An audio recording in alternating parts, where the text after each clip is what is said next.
degrees. 5 days on this. Oh, they moved up. Well, thank you, Fire Chief, for that notification that it was 6 p.m. I appreciate that. Whatever I can do for you, Stephen. Or else we would have just sat here and chatted for another little bit. So. All right, well, good evening, everybody. It is 6 o'clock, so we will call to order the regularly scheduled meeting of Tuesday, September 27th, 2022. Please join me for a flag salute. I pledge allegiance to the flag of the United States of America and to the republic for which it stands, one nation, under God, indivisible, with liberty and justice for all. The Assembly of the City and Borough of Sitka would like to respectfully acknowledge the traditional First People of Sitka. With gratitude, we proceed on Tlingit Ani. Sarah, roll call, please. Mayor Eisenbeis, Present. Mr. Knox, Here. Mr. Mosier, Here. Mr. Christensen, Here. Ms. Duncan, Here. Ms. Himshoot,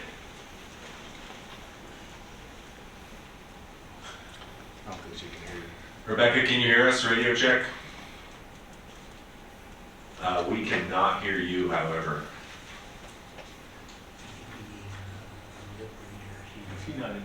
Yeah, it does not appear you're on mute from our end anyway, but we still can't hear you. So Grant is in the room. I don't know if he can work on that a little bit and see what you could possibly do as well. But and Rebecca is here. Mr. Miller. Yes. I suspect Rebecca heard the sigh. Thank you. That'll bring us to correspondence or agenda changes. All right, for ceremonial matters tonight, we do have a certificate of appreciation for Dr. Dan Etulain. So a certificate of appreciation is hereby presented to Dr. Dan Etulain. The City and Borough of Sitka hereby recognizes Dan Etulain for over 27 years of service providing live video broadcasts of assembly meetings to Sitka with our sincerest gratitude. Dan, thank you very much for 27 years of service. That's incredible. I mean, that's about as long as I've been on this earth. You've been filming the assembly meetings and making sure that the public always had the live, up-to-date news and happenings in Sitka, whether it was through YouTube, however it's broadcast now, or through North Star TV, your TV channel. So. We sincerely thank you for your service. I did go out and try and find a mug for you. I really, really wanted to get a mug that had a name on it, so that you could take home a mug that said Mike. Unfortunately, I wasn't able to grab that, but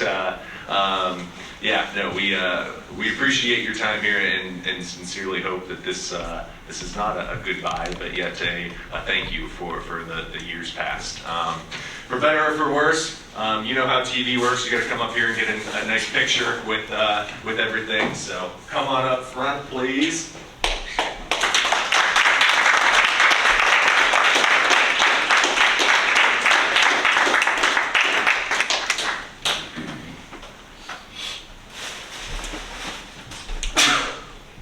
See, you don't even have to frame it. Oh, I know, that's wonderful. Best I've seen all day. Normally we have Yeah.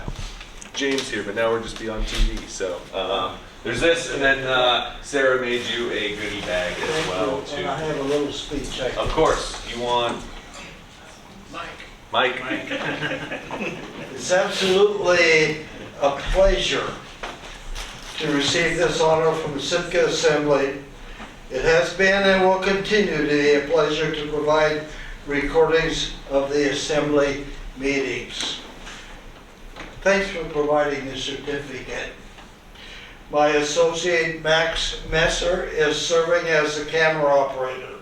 And thanks to Stephen Mayer, to John, City Administrator, Brian, the Attorney, and Sarah, the City Clerk. Each of you provided exceptional leadership in our community.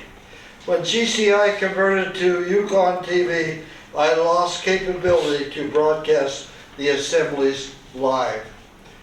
We now have established a YouTube channel, Sitka Community TV, with a variety of local programs, including assembly meetings, school board meetings, and tomorrow's campaign at the Westmark, all on a delayed basis shown after final editing.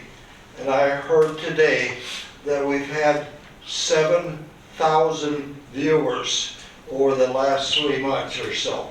It's being well received for YouTube Sitka Community TV. Thank you for all you do for us, and we appreciate it a great deal. Thank you. Thank you, I think.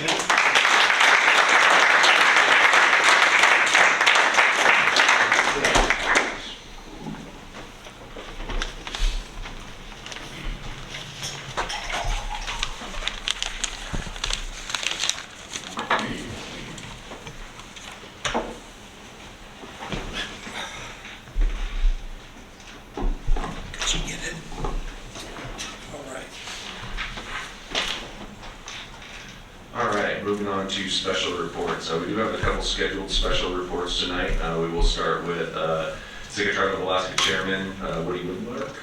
Sarah, if we could get him on the line, please.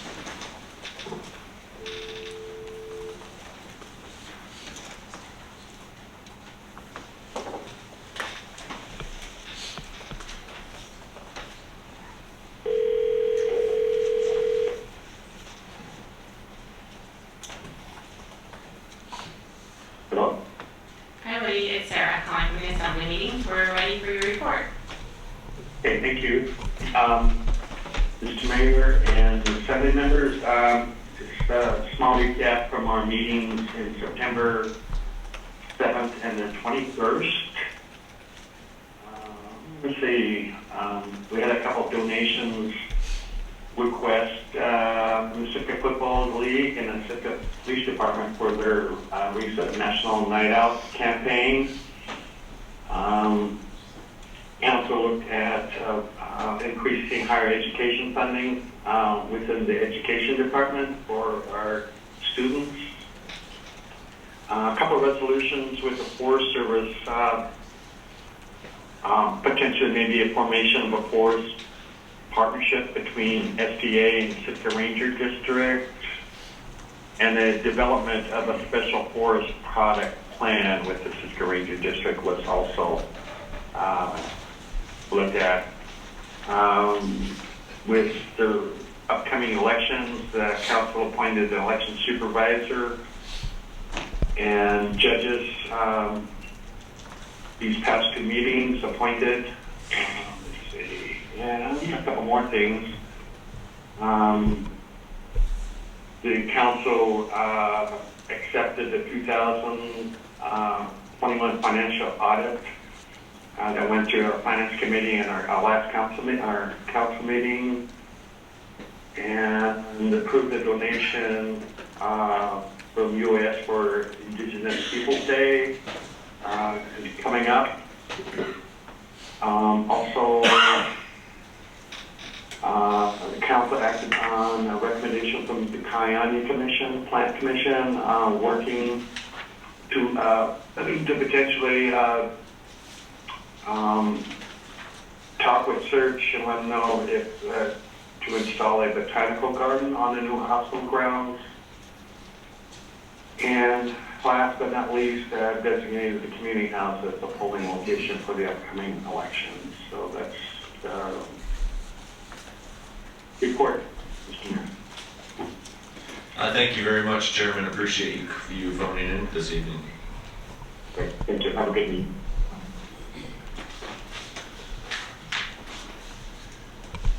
Which would bring us to our second report of the evening, the tourism survey. John, Amy is going to jump on this one. Great, thank you.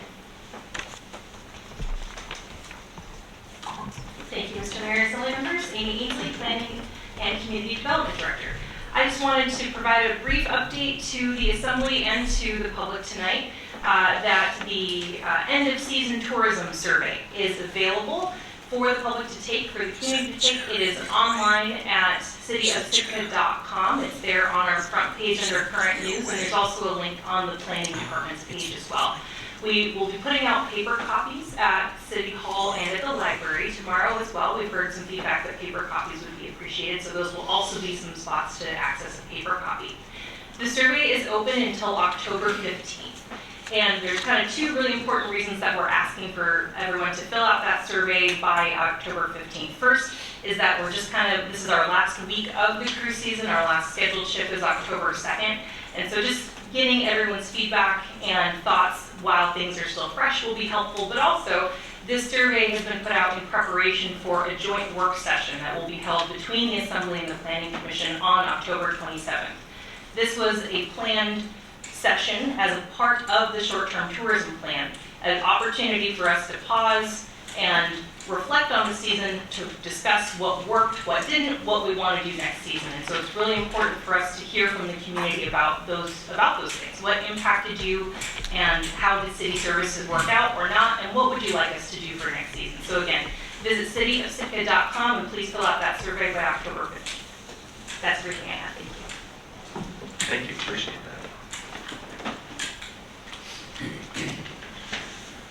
Our next scheduled special report this evening is a demonstration of open finance by John Leach. This is a project he's been working on for quite some time to allow a little bit more visual insights into the city's finances without having to dig through the extremely detailed capper. So, John, thank you for this evening.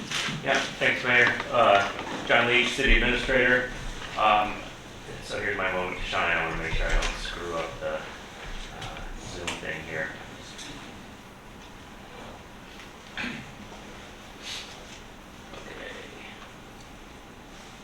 Here we go. All right. So, as you mentioned already, Mayor, I made a promise even during my my interview phase of taking this job about creating a dashboard so people can get a real-time view of our finances and really just what we're doing. We started that with Balancing Act, where people can go and provide some input on what they think the budget should look like year to year. We get some interaction with that page. I encourage more, as that's what we'll use going into this next budget year for input. We're working on a similar program for capital projects in the future, where people can go in and provide input on what they think, where we should focus our efforts on certain capital projects and rank those. But open finance, it took us some time. It's up and running. But before I dive into this, I just want to remind everybody that our budget, the full budget, has always been and will continue to be posted on the City of Sitka's website. You can open it up, the full, if you ever need something to help you sleep at night, open that couple 100-page document and you can dig through it. It's on the Finance tab on the City of Sitka's website. So I'll dive right in here. I hope to have this active at the beginning of October. It'll be on our homepage, and then there's a tab about halfway down the page on the right that says Transparency, and you'll see a link for Open Finance. Now, something I'll kind of caution here is that our financial systems are very, very complicated, and that's what took us so long to get this put together. It was breaking on us a lot. Even the folks at Tyler Technologies that helped put this together, there were a lot of meetings with us and them, with IT, pulling finance in to make this work.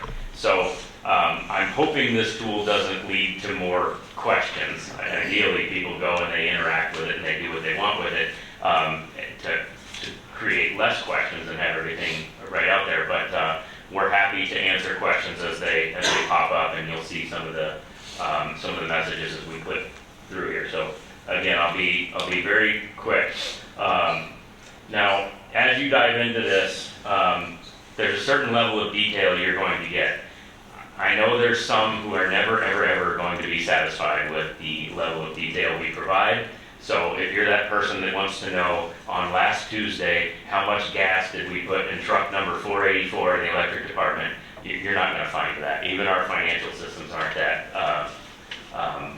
dialed in. We can't get to that level of detail. But you will see, operational expenses or tools or supplies in each one of the areas. So as we go through here, you'll see the very first thing in the revenue budget and the operating budget. People are going to look at that and say, oh my gosh, we got a $97.3 million revenue budget, but the operating budget is far exceeding that. Well, there's a lot to consider here with interfund transfers and support payments, and that's why I say our systems are very complicated. But I will tell you that things match up with our general fund here versus what you see on balancing act and what you see in the books. So try to not take up a whole lot more time, but I'll go through bit by bit and give you an example. If you open up our revenue budget, you can see, we'll look at the general fund. You see a bar there, it says what the general fund budget is for this year, as you see the revenue budget for 2023.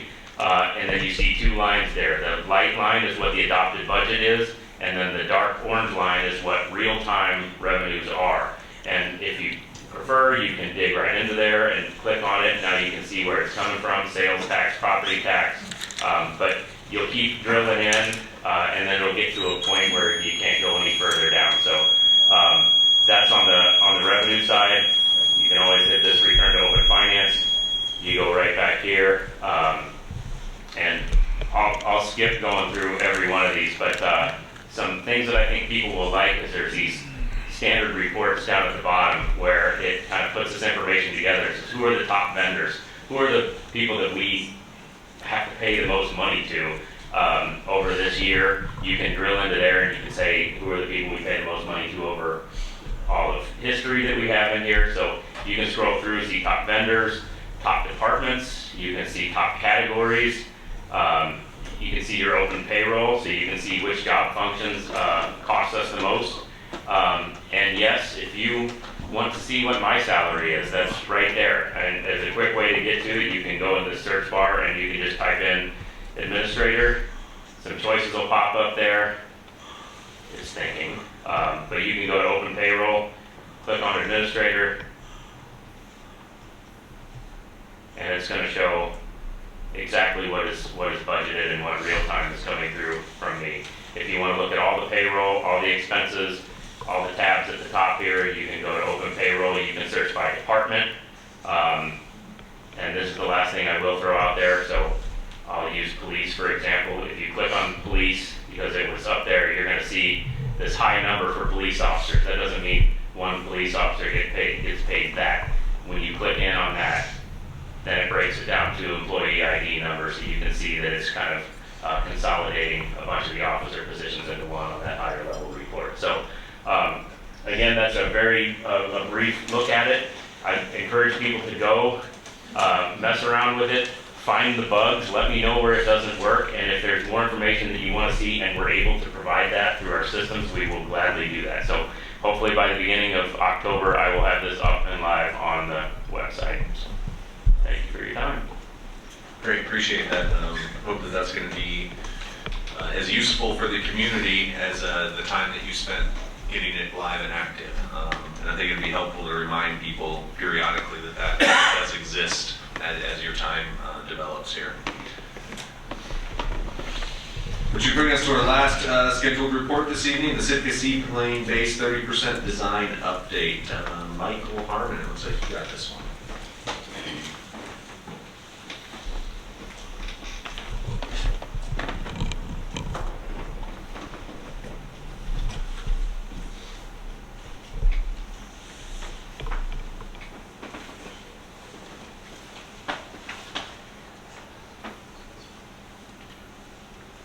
All right, good evening, Michael Harmon, Public Works Director. Tonight I'm going to give... If you could grab your microphone, please. Thank you. Apologies.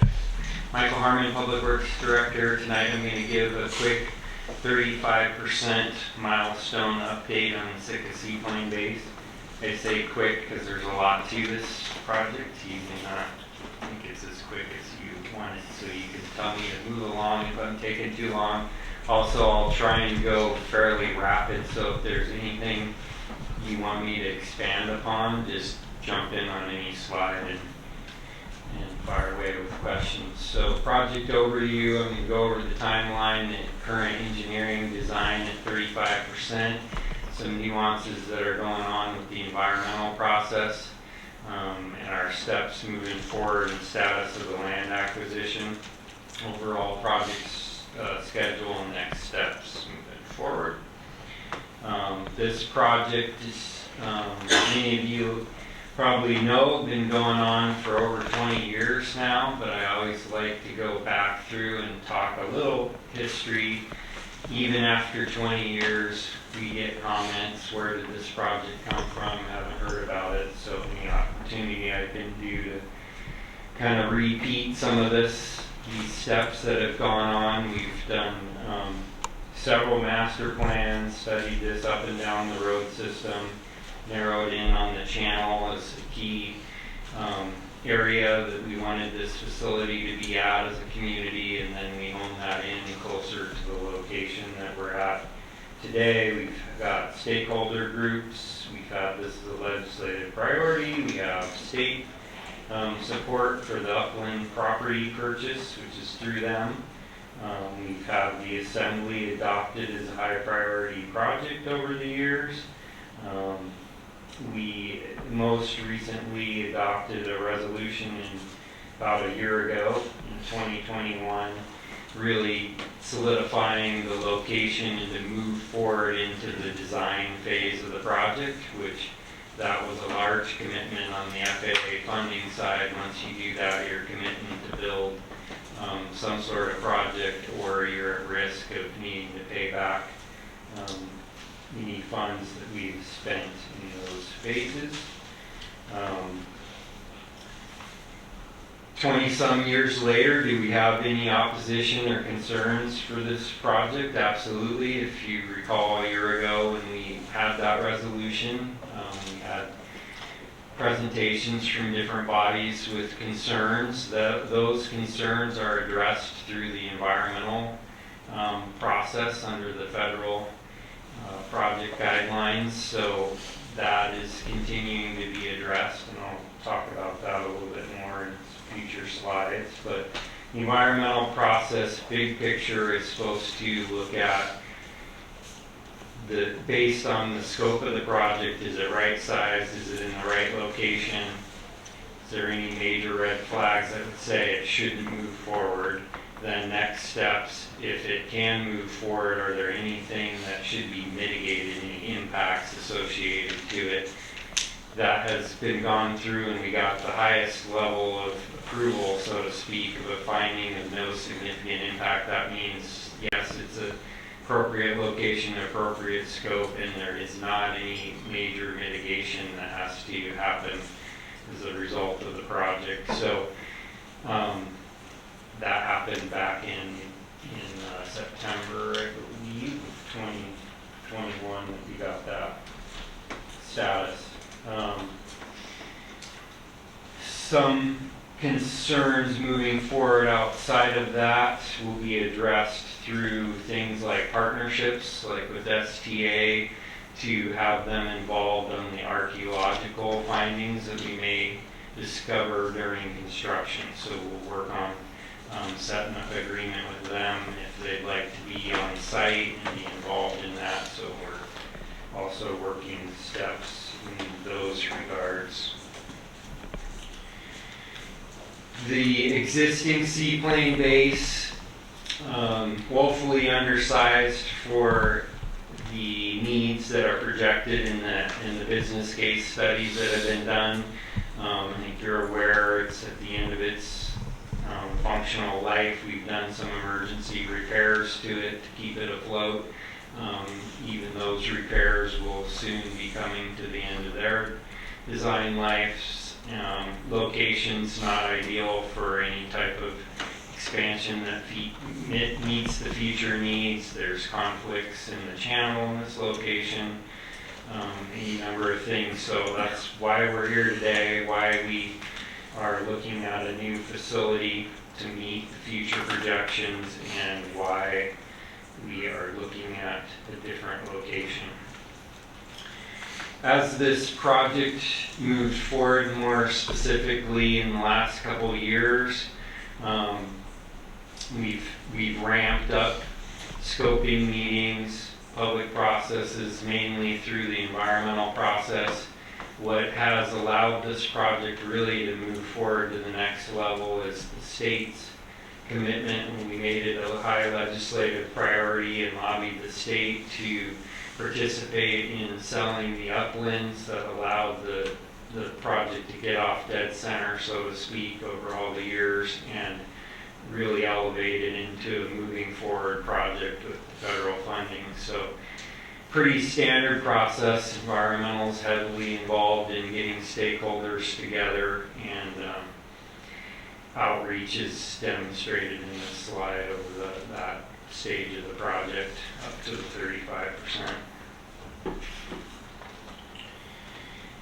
When we last left this, September 2021, we passed the resolution adopting this location and general concept scope of project. This drawing just depicts what we presented a year ago for that resolution.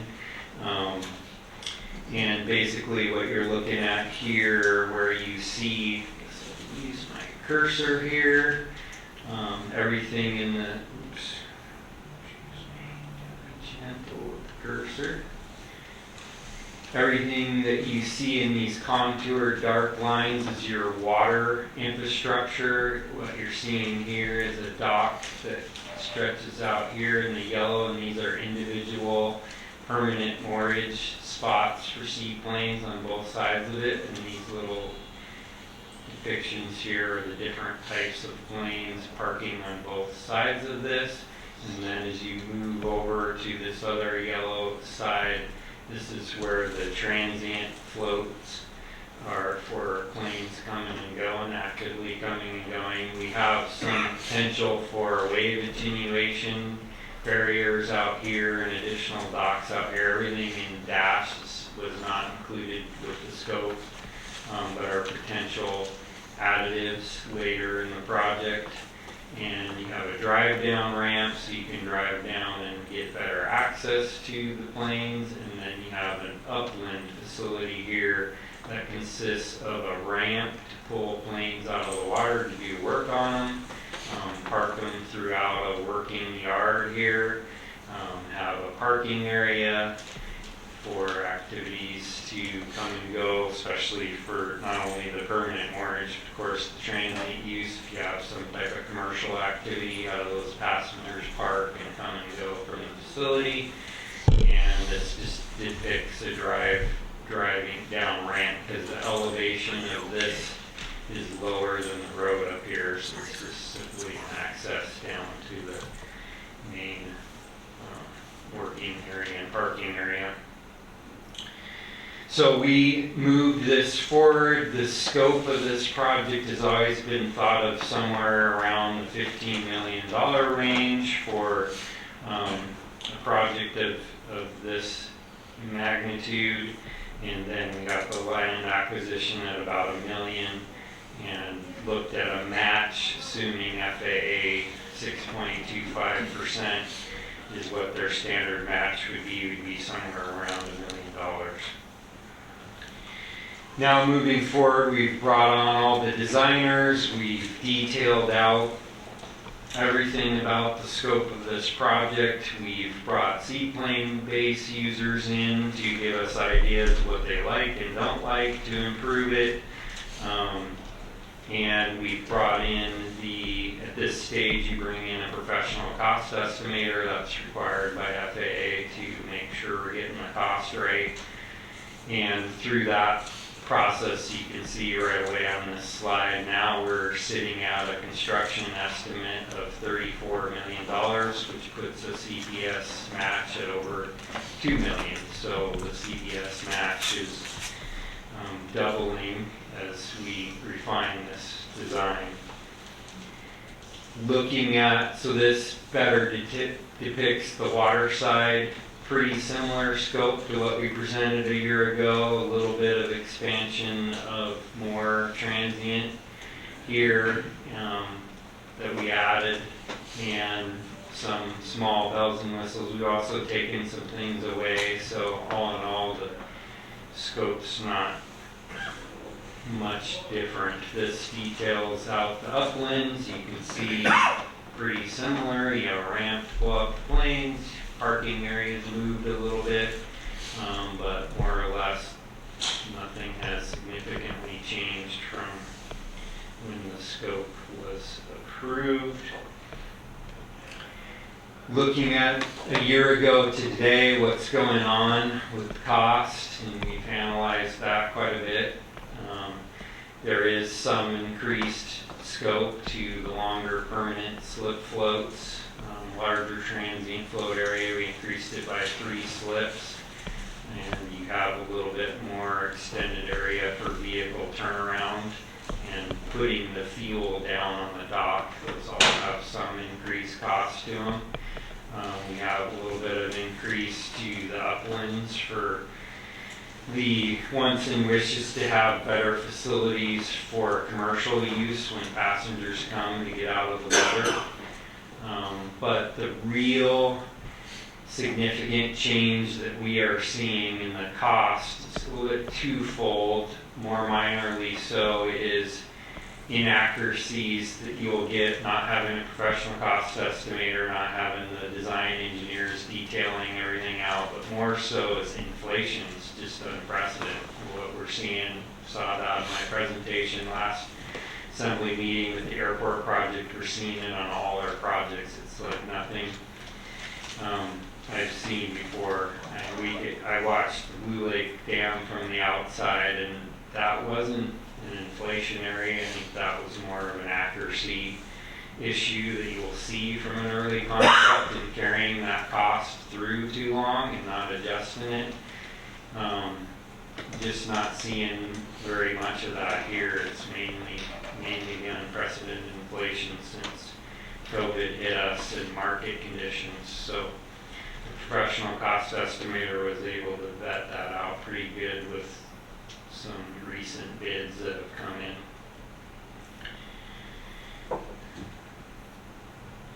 So with that increased cost, what does that look to our budget today? This just outlines what we've expended in our encumbrances to date, what grants we have to date on the top there. Looking forward, we still have to accomplish the land acquisition at just under $1 million. And we will have a 6.25% match as we planned in the resolution adopted a year ago. So you'll see, and I'm outlining the 6.25% match here on the right-hand side going forward at $47,000 for the land and $2.125 million for the construction, for a total match, including the little bit of match we have up here that we've already spent on the first phases of $2.172 million.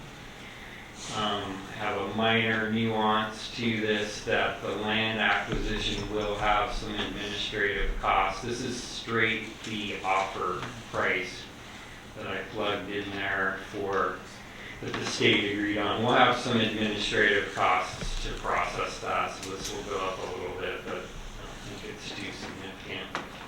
So it gives you a high level approximation of where we sit today with the current design. We recognize that we always feel a duty to try and design and show options that fit within the original intended budget, so we would like to come back and do that with this body in the very near future. We can see high level, and that's the biggest cost increase I've seen in my career. What do you do with that? It's a pretty dramatic cut to the project. And we have a small match, so it's not, I don't see it as an easy decision when you look at the amount that you will give up for that extra $1 million match, but we want to bring that forward and have a very important discussion about setting that match at the right level, which sets our design at the right level as we move forward. We're at 35%, that's the time to do it. We don't want to do a 65% design, which is very expensive at the wrong scoping level. So these areas highlight what you would have to cut out. We'd be looking at on the water side, cutting out a lot of the transient, where you have 2 transient over here, and cutting out the most that FAA is going to allow us to cut out of the permanent mortgage based on the business case. If they're going to fund it, they won't let us cut beyond that. So it pushes a lot of the cutting to the water side. So on the water side, you would see us cutting out basically all the ability to pull out planes, park them, and we would stick with, we need to reconfigure this a little bit if you're only doing parking and access to the float basically in your uplands. We will simplify this more when we bring it back to you, a more simplistic parking and access to this to get this down in the $15 million construction. So the other piece I wanted to touch on is the environmental process. I'd mentioned that we had gotten the finding of no significant impact about a year ago. That has now been revisited through the concerns and requests that we, FAA has received, one of which STA has requested the Seaplane base to be relocated. So they did a full audit review of that environmental process, and they feel they need to circle back on some items on that. I'm not getting the sense there's any major red flags that would change that ultimate finding. There may be some mitigation added, but the main thing that it does is it now pushes our project out yet another year. So now we're looking at a 25 construction completion period when we were at a 23, and then they pushed us to 24, and now they're pushing us to 25. So we keep getting pushed out in the process. What we're trying to do on our side is make sure we are not the delay moving forward in this process, and one of the key things we have to focus on in that is moving forward with the land acquisition piece. We have an agreement with the state of Alaska to do that by December 31st. So we come back with these more detailed options to shrink the scope to a $15 million budget and look at if we want to do that. We also want to solidify a match or a funding appropriation enough to move forward with the land acquisition so we can hit this deadline and not delay the project and not open up that land acquisition to renegotiation. This purchase of property can be reimbursed through the federal grant, and it also possibly, we still have to verify this, be used as a match, but we have for sure verified that it can be reimbursed. Again, looking at the schedule real quick, it's pushing us out to construction completion in 2025. The environmental steps are a little bit unknown right now, but they are telling us that's approximately a year longer to get through what they're outlining to us and get us those details. I might possibly have more information on that by our next presentation. So again, next steps, you bring back right sizing the project, comfort with what match we're dedicating to the project, and address the property acquisition, and then from there we'll move on with the environmental and continue to pursue the grants and get those secured, which that side looks real optimistic, other than we will not see 0% any longer from what I see, but we made it with the 0% for the design phase, meeting that September 30th deadline last year, so that did save us a good chunk of money on the project on that phase. That's all I have tonight. If there's any questions, I'm available. Rebecca, I saw potentially you had a question.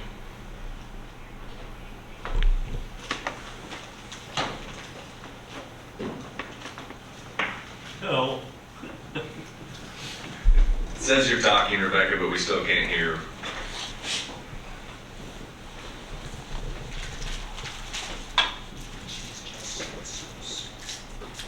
I'm sorry, Rebecca, we still don't have you. Let's see what we can do on our end again.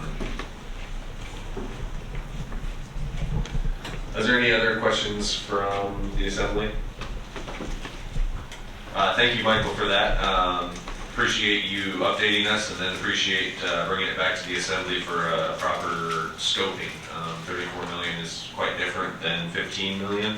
However, with such a small match, I think a business case could be made on that side as well. It'll be an interesting discussion for sure. So appreciate your time. Thank you.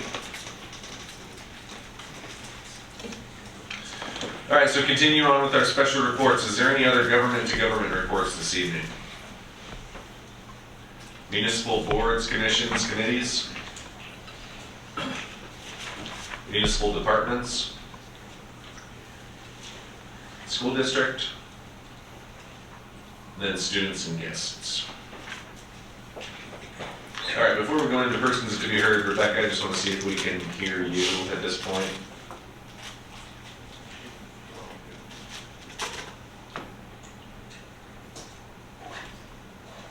Yeah, no, it's highlighting, and we can read your words, but we can't hear you, unfortunately.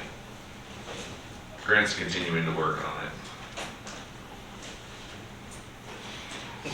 Technology's fun.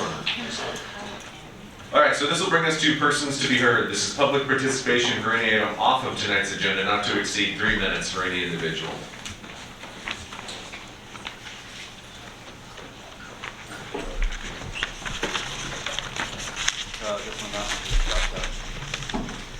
Either or.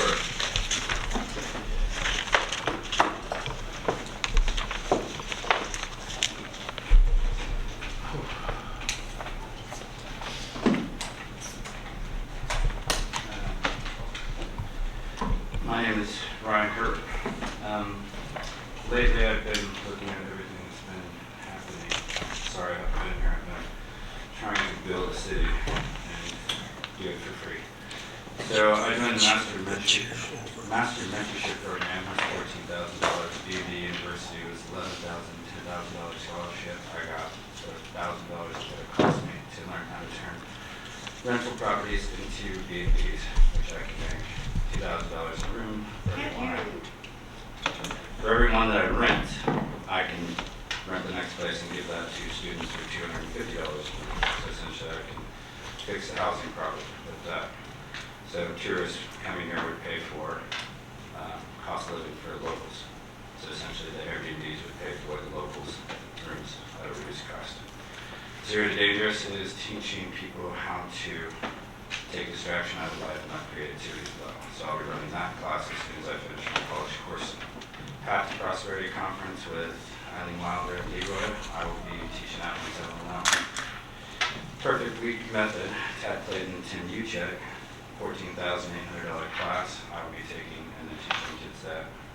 Maxwell Leadership Group, Barbara Brown, John Maxwell, $3,995. I will be learning that and then teaching senior program mentoring, speaking, coaching, leadership, content, tools, speaking tips, training, connectors, mentors. So with all that, I'm bringing Star Diving University to the Sound. They've already done a fake ad, found 282 jobs in less than 2 days. They run the biggest construction company in the world, or in the U.S. You can look them up, they're in Florida, it's called Star Diving. They're going to move the university here, train the kids for $10,000, and I'll produce a group of kids and 150 strong in 1 year to build our buildings here. The other one is Todd Sudek, which is Dean King University. He's agreed to give me $100,000 worth of education for as many kids I want to put into it. So that's one job. Actually, it's 10 kids, one per program. There's 10 programs. It's $100,000 education. Says I bring as many kids I want. So if I put 10 kids in it, it's $1 million education. Put 100 kids in it, $10 million education program.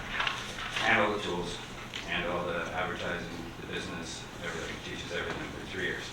So they're fully sustainable. Then all your guys' cars can be fixed in less than a year. Outside of that, there's plenty more.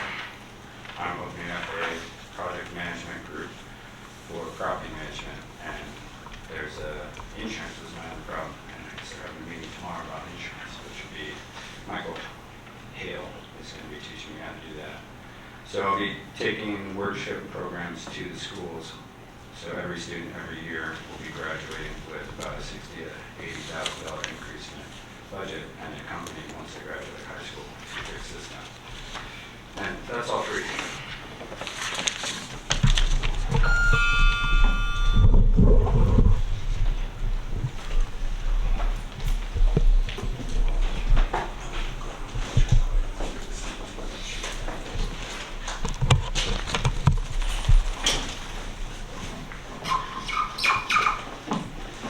Mr. Mayor, Assembly members.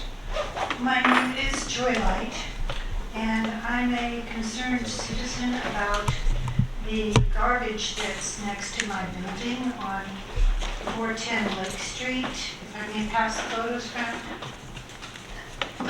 Yeah, if you hand them to the municipal clerk, she'll be able to get them to us.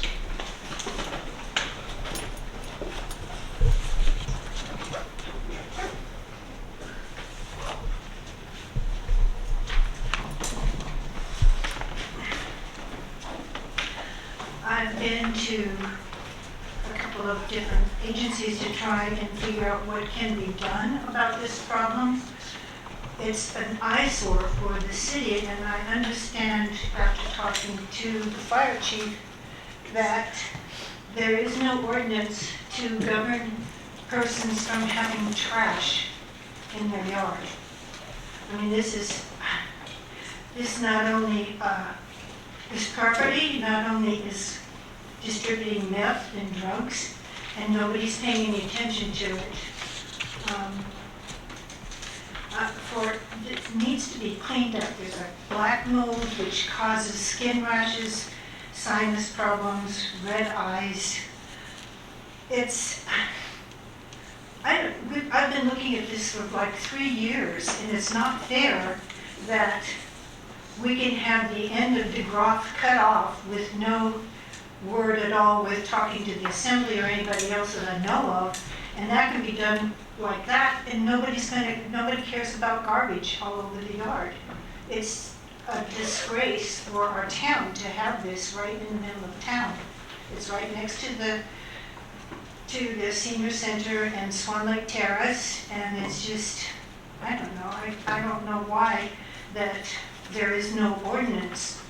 We need to incorporate a law ruling against the garbage on the property with derelict trucks and cars filled with garbage, not for the fishing paraphernalia. I mean, that's not garbage, that's stuff piled up in property, and that's understandable, we're a fishing village. But I would really, really like to see this garbage picked up. I mean, if we just have to take a dump truck and go over there and pick it up and just throw it away, I would be very happy. But this is going on for 3 years, and nothing can be done because the ordinance, there's no city ordinance. There's nothing in, there's just, every time I come up with something, it has to be an ordinance made by you, I guess, to have these people clean up this place. The people that are there are not the owners, they're drug dealers, and they go to the owner, and the owner doesn't respond because he doesn't have to. So that's it. Thank you. Thanks for bringing that to our attention. Your pictures did get passed around and are back at your seat now. Thank you.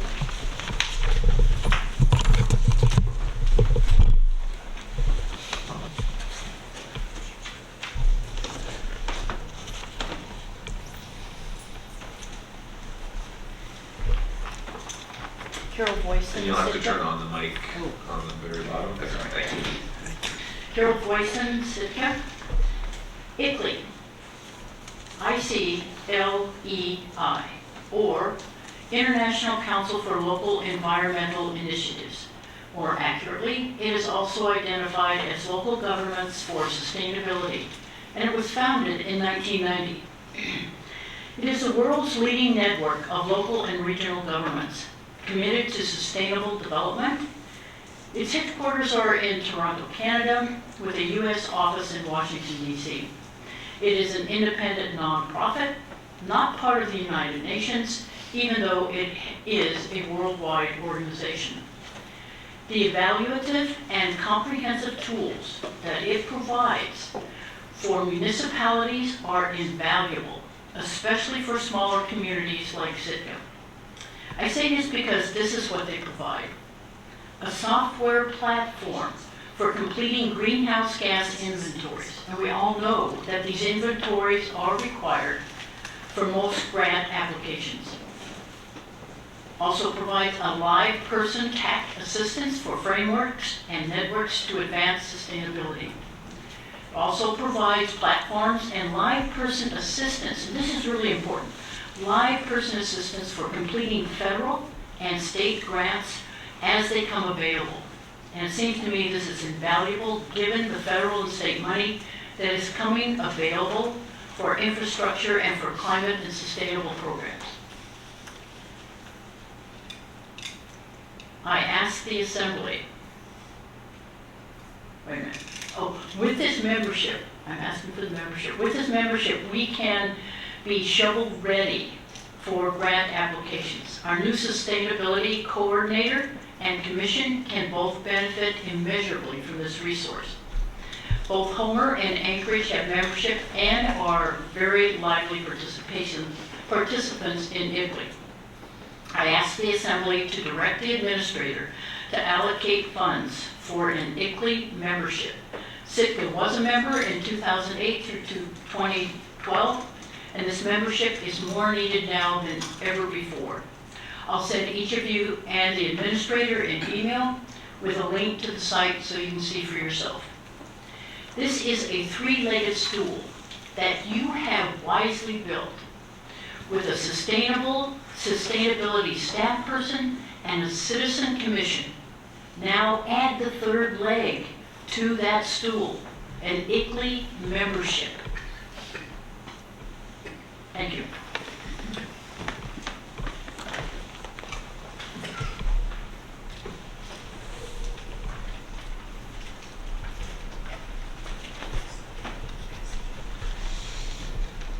Good evening, Kent Markow here. I just wanted to add to what Carol said.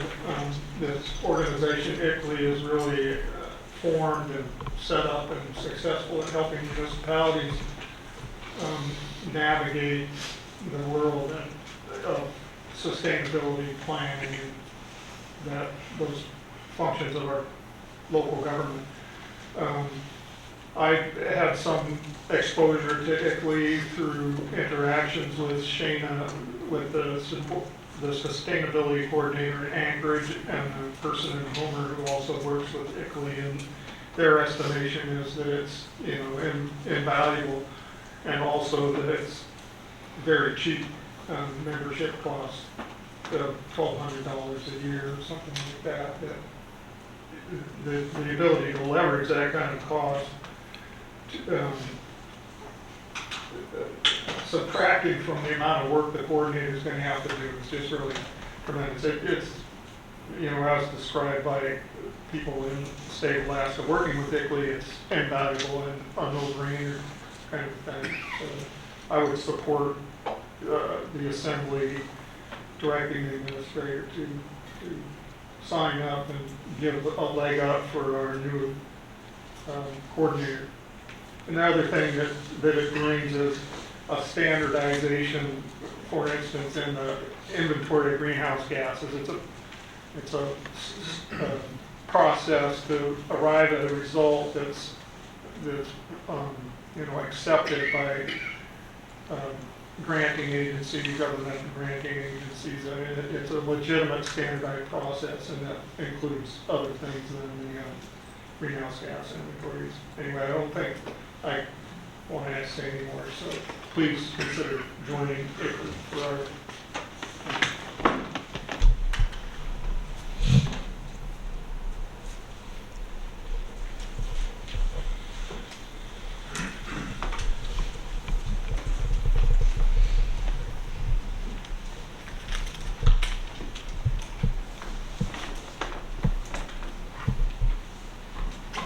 Good evening, Assembly.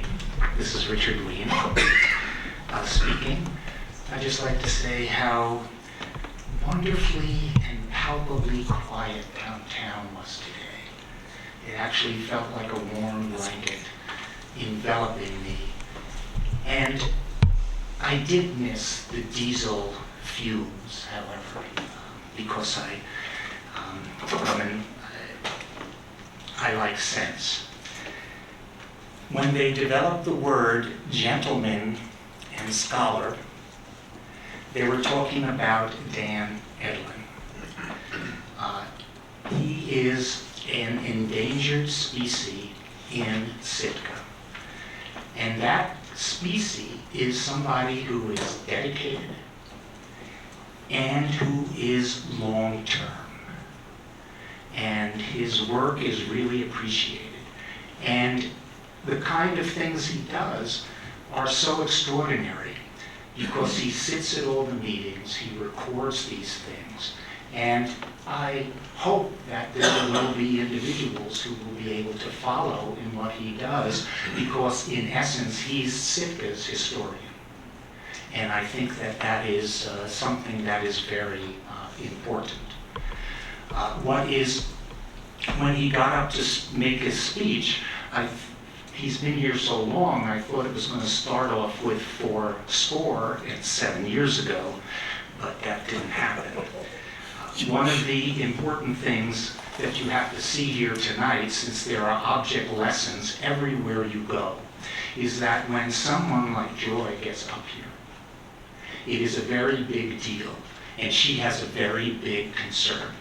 And I'm sure that anybody who drives down Lake Street has seen that property. And they're not the only property here. We had one on Anna Drive. And these things are difficult to adjudicate and to have something done with. So when you see a regular, everyday citizen feel it necessary to come up to address you, it has to be beyond more than serious. This isn't a call to City Hall and complaining. This is something that is important to deal with. And I don't know whether it's going to be on the list or not, but I have it on my list, and I definitely am going to continue to bring it up. Because no matter what happens, I guess it's October 4th, I'm still going to be here every night, every meeting.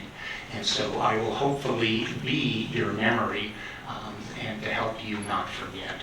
I know that COVID has affected memories and so forth. So thank you for listening, and thank you, Joy, for stepping up.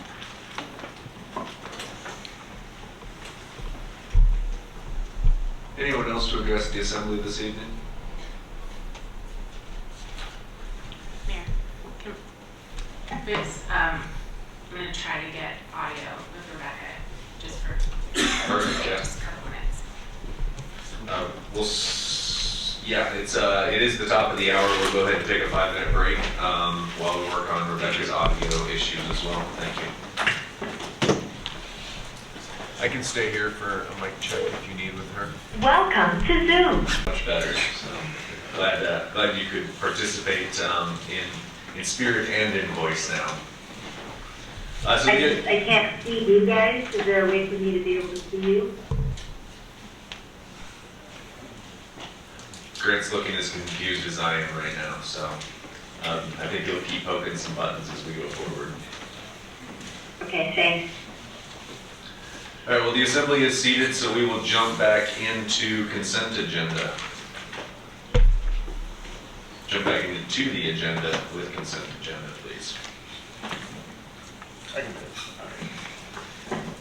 it. I move to approve the consent agenda consisting of item A, approve the September 13 Assembly meeting minutes, and item B, approve the following liquor license documents. Number 1, a liquor license transfer of ownership, location, application, restaurant, designation permit application, and premises diagram application submitted by DPJD Inc., DBA United Restaurant at 600 Airport Road, SDEA, and HPR Group Inc., DBA Halibut Point Crab and Chutter at 4513 Halibut Point Road, Suite 102.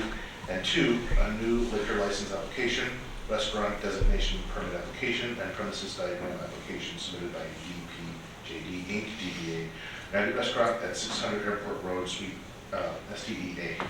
Second. It's been moved and seconded to approve items A and B. Is there any public comment?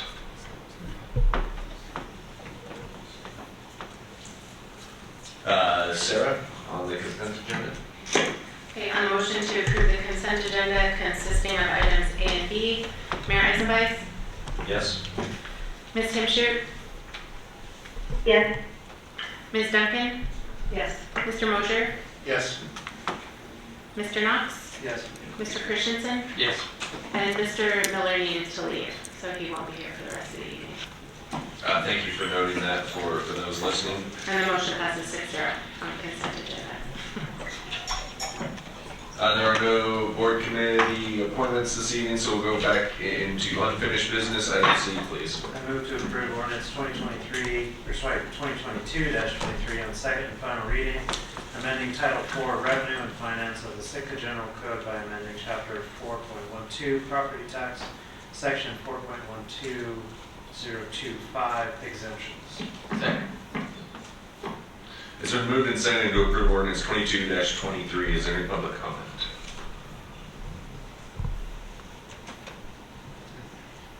Seeing none, assembly deliberation. Sarah? Okay, on the motion to approve ordinance 2022-23 on second and final reading, Ms. Duncan? Yes. Mr. Mosier? Yes. Mr. Knox? Yes. Mayor Eisenbeis? Yes. Mr. Christensen? Yes. And Ms. Timshu? Yes. Motion passes 6-0 on second and final reading. Item C. Item D, please. I move to approve ordinance 2022-24 on second and final reading, updating Title IX Health and Sanitation of the Sitka General Code by modifying Chapter 9.16 Ambulance Service. Second. It's been moved and seconded to approve ordinance 22-24. Is there any public comment? Seeing none, assembly deliberation. Sarah? Okay, on the motion to approve this ordinance on second and final reading, Mr. Christensen? Yes. Ms. Timshu? Yes. Ms. Duncan? Yes. Mr. Knox? Yes. Mr. Mosier? Yes. And Mayor Eisenbeis? Yes. And the motion passes 6-0 on second and final reading. Item D. Item E, please. I move to approve Go ahead. ordinance 2022-25 on second and final reading, making supplemental appropriations for fiscal year 2023 to Crescent Harbor and Guru Air. Second. It's been moved and seconded to approve ordinance 22-25. Is there any public comment?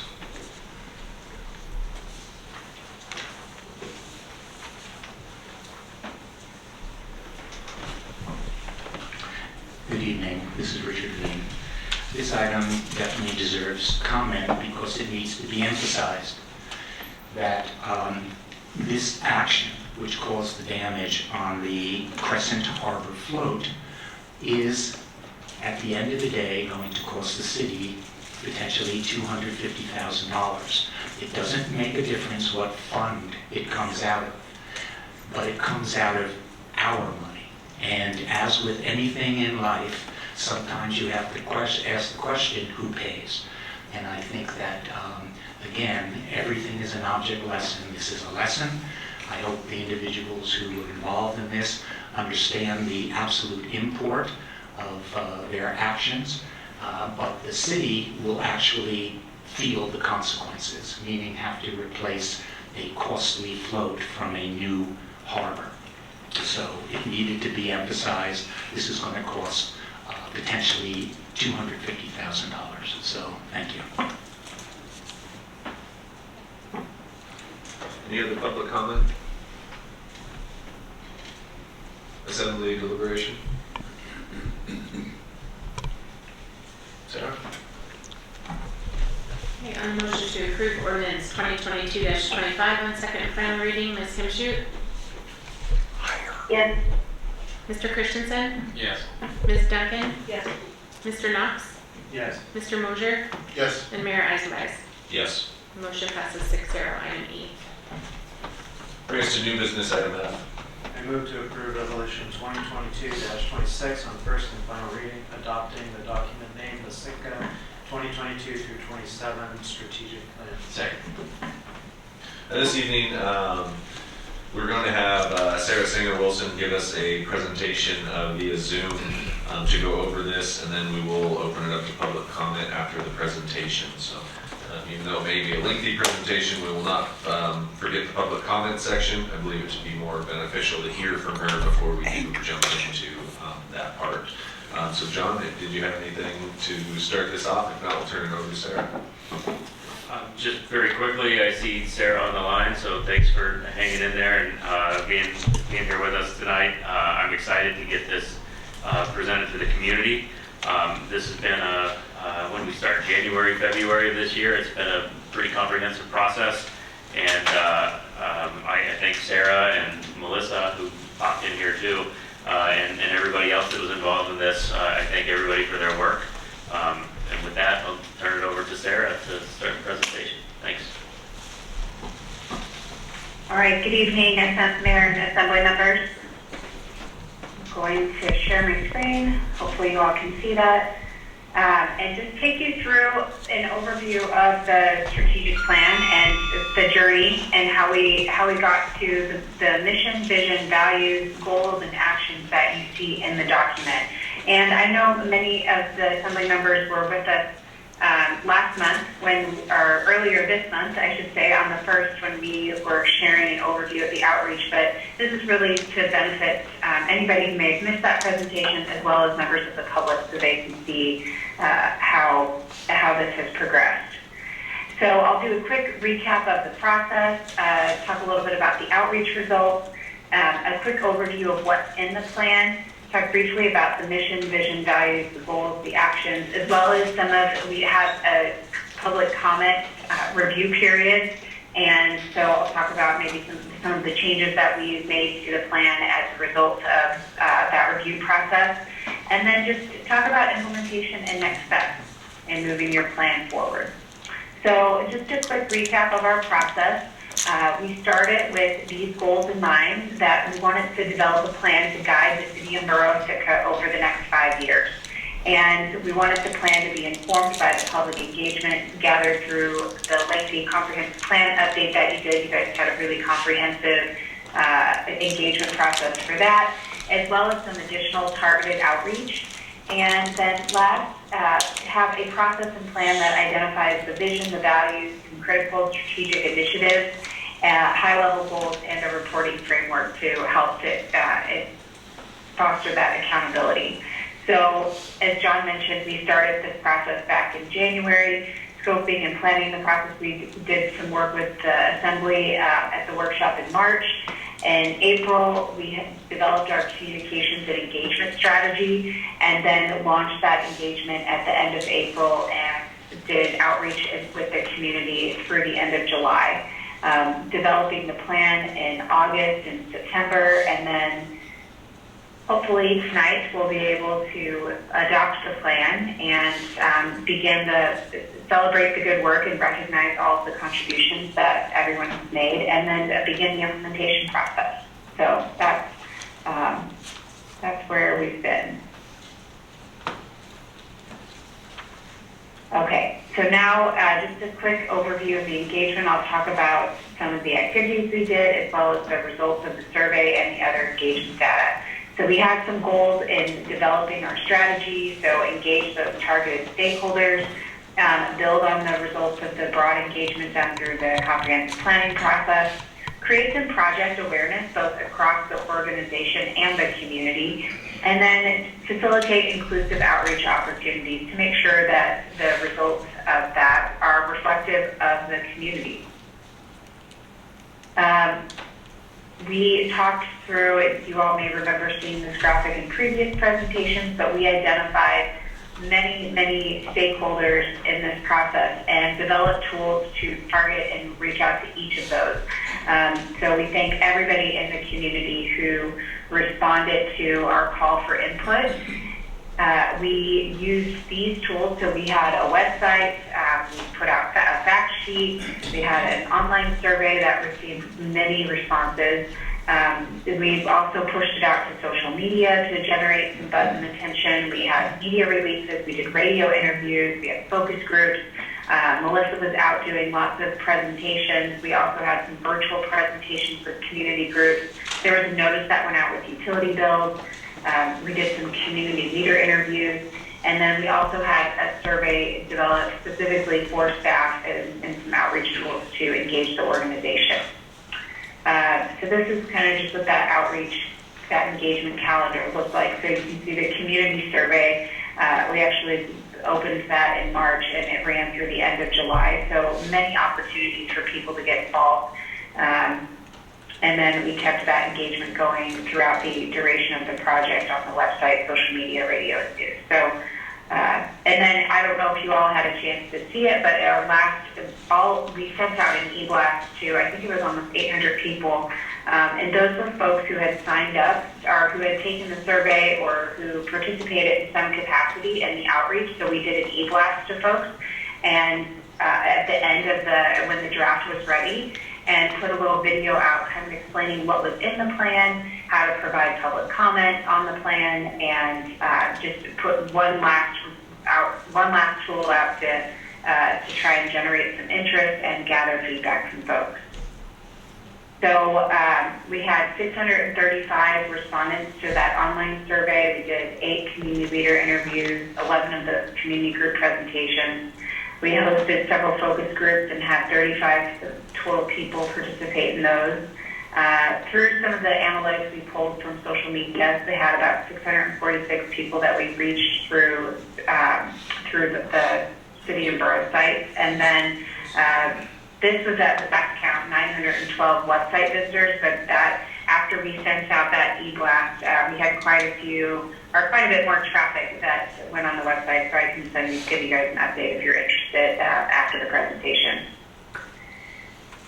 The outreach themes, so hopefully this looks somewhat familiar to you because this is what came out of, we started with these themes in the workshop with the assembly back in March. And the themes here that you see, affordability, quality of life, fiscal sustainability, communications and engagement, organizational development, infrastructure, and economic development, those were the themes that helped to guide the outreach questions. And what you see here are some of the themes that came out when we asked questions around these topics. These were the things that we heard. So around affordability and quality of life, we heard things about access to childcare and affordable housing and cost of utilities and the impacts of tourism and food security. Those are the things that rose to the top of the list when thinking about people's quality of life in Sitka. In economic development, we heard a lot about supporting the existing industries in Sitka, so the fishing marine industry, government and healthcare, tourism, creating sustainable economic growth, and thinking about what is the city's role in supporting that. And then one of the important things that came out of what kind of business support services and training are being offered to the industries in Sitka. And so that would be things like HR services, accounting and bookkeeping services. So those were things that were identified as a need to help bolster economic development. In the realm of infrastructure, we heard about just proactive management and thinking about the levels of service that are needed and the resources to support that. Thinking about finding revenue to address existing needs versus adding more things to the system, and addressing deferred maintenance through asset management. In the realm of organizational development, we've received a lot of really valuable comments from city staff, and some of the things we heard were around just having workforce development opportunities, thinking about succession planning, and having some integration and standardization of policies and procedures to help foster some more stability across the organization. A couple more areas here in communications and engagement. Just thinking about some of these things were things we talked about in the workshop, but just increasing overall engagement and participation, doing a better job of telling the story, telling CBS's story, and building relationships with some of the historically underrepresented groups, addressing those barriers to participation, and then thinking about CBS's role as a convener. You guys have many, many community groups, nonprofits that all want to help and participate in making the community a great place to live. And so what can CBS do to help convene and leverage some of that expertise and talent within your community? And then last, fiscal sustainability, just thinking about, there's some actions you'll see in the strategic plan around creating policies to help with debt management and creating that discipline to foster sustainability for long-term planning. So those were some of the themes we heard in the outreach. In the staff survey themes, so those really focused on the community survey, but the staff survey, we had 56 folks from the city respond to that. And what we learned there is that approximately half the respondents felt satisfied, feel like the city's on the right track. They find that there's an opportunity to improve in communication and engagement with employees. And some of the other things there, just employee support programs and pay. Again, quality or the affordability issue was one that's felt internally as well as out in the community. Having a shared vision and goals for the team, which is why the strategic plan is exciting. And then just thinking about how to do a better job of customer service and helping to provide some consistency and, you know, sending that message that the employees are here to serve the community. So those were a few themes that came up there. As far as gaps in the outreach, a couple things is just of note, and again, this kind of gets back to the theme around communication and engagement and building those relationships. We reached out to both the Sitka tribe in Alaska and the Filipino community, and it's uncertain if, you know, the responses we received are really reflective of that demographic. Some people filled out that information and others didn't, but we know for sure that 10.5% of our survey responses, those folks identified as being from the tribe, but and Melissa did a presentation to the tribal council, but we felt like, you know, it wasn't as maybe representative as it could be, so maybe some more work to do there on developing those relationships. The Filipino community, kind of similar situation. It's a small portion of the community, but the data doesn't necessarily show that that perspective is specifically represented. Maybe people responded, but they didn't identify specifically as Filipino. So there could be some more work to do there as well in building those relationships. During the community review process, so we opened it up. We had the document out on the website, received a couple emails.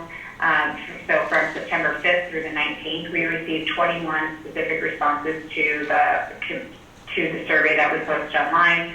Some of the themes that were hit on in that community review were just around a lot of comments around tourism and how to just make sure that tourism doesn't impact the quality of life, or, you know, that tourism is we continue to leverage that as and it's like an economic pillar in the community and providing, you know, resources and revenue to the community.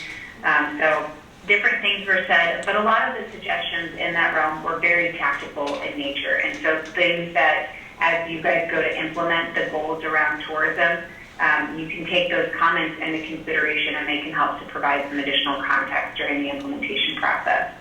Some other comments that were received were around financial transparency and just being good stewards with the city's infrastructure and utilities, utility costs, and rates. And so, again, things that were very tactical in nature, didn't necessarily warrant specific changes to the plan, but certainly really valuable comments to take into consideration during the implementation process. And the last one here, this one did warrant a change to the plan. So we received some comments around, you know, how is the plan reflecting access to nature and trails, and there's a lot of work already being done in this realm, and so there was an additional action added in one of the goal areas to reference it, and I'll touch on that when we get to that point. So as far as what's in the plan, what you'll see in there, we talk about there's an introduction, the process that we went through, introduce people to the mission, the vision, the values, the goals, the action plan. We call out the plan implementation structure, so how are we going to stay accountable to making this happen? And then in the appendix, we included lots of the detailed engagement data so that people can see how the comments that we received, and then hopefully make that connection as to how those were reflected back in the plan. The nice thing about having all that information there is if you get a few years into the plan and you want to try to recall what the context was or the intent was in developing one of the goals or actions, you can read through and see what the community or the organization was saying there. So the mission here, why we exist, to provide public services for Sitka that support a livable community for all. We went back and forth around the language for this, but this is what felt like, you know, the purpose. The vision, so thinking about the vision as the 5-year desired future state. And maybe this isn't achieved in 5 years. We have a question about that. But it's a target. It's something to be moving towards. And so there's 4 themes there around valuing the people and the community, being fiscally sustainable, protecting and preserving the natural environment, and being a respected employer. So those are the themes in the vision. So CBS is an organization that values everyone, proactively works together to serve the community, being fiscally sustainable to support a diverse economy and well-managed infrastructure, innovative in seeking ways to protect and preserve the natural environment, and a respected employer where people enjoy their work and provide valued public services. So that is the desired future state that we're marching toward. As far as the values, what's going to guide the organization and the assembly in getting there, keeping people front and center, and innovation, integrity, being sustainable, thinking of sustainably in all of your decisions, and then service is at the core of that. So we go through and describing these values in the plan, but this is not just something that you guys can reference as an elected body, but that the organization can integrate into their culture and how they do performance evaluations and how they tell stories about how they're living out the values as they go to implement the goals and the vision. So we see that as the compass and guiding implementation. So we have ended up with the mission, vision, values, and then 5 goals. So the first goal being to preserve quality of life and affordability for all Sitkans, and you'll see there's 5 actions here. Convening community partners to develop a community-wide strategy to improve access to childcare.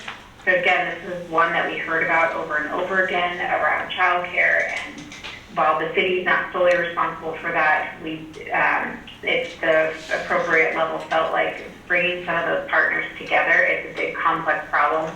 To figure out what the strategy is going to be is a good first step forward.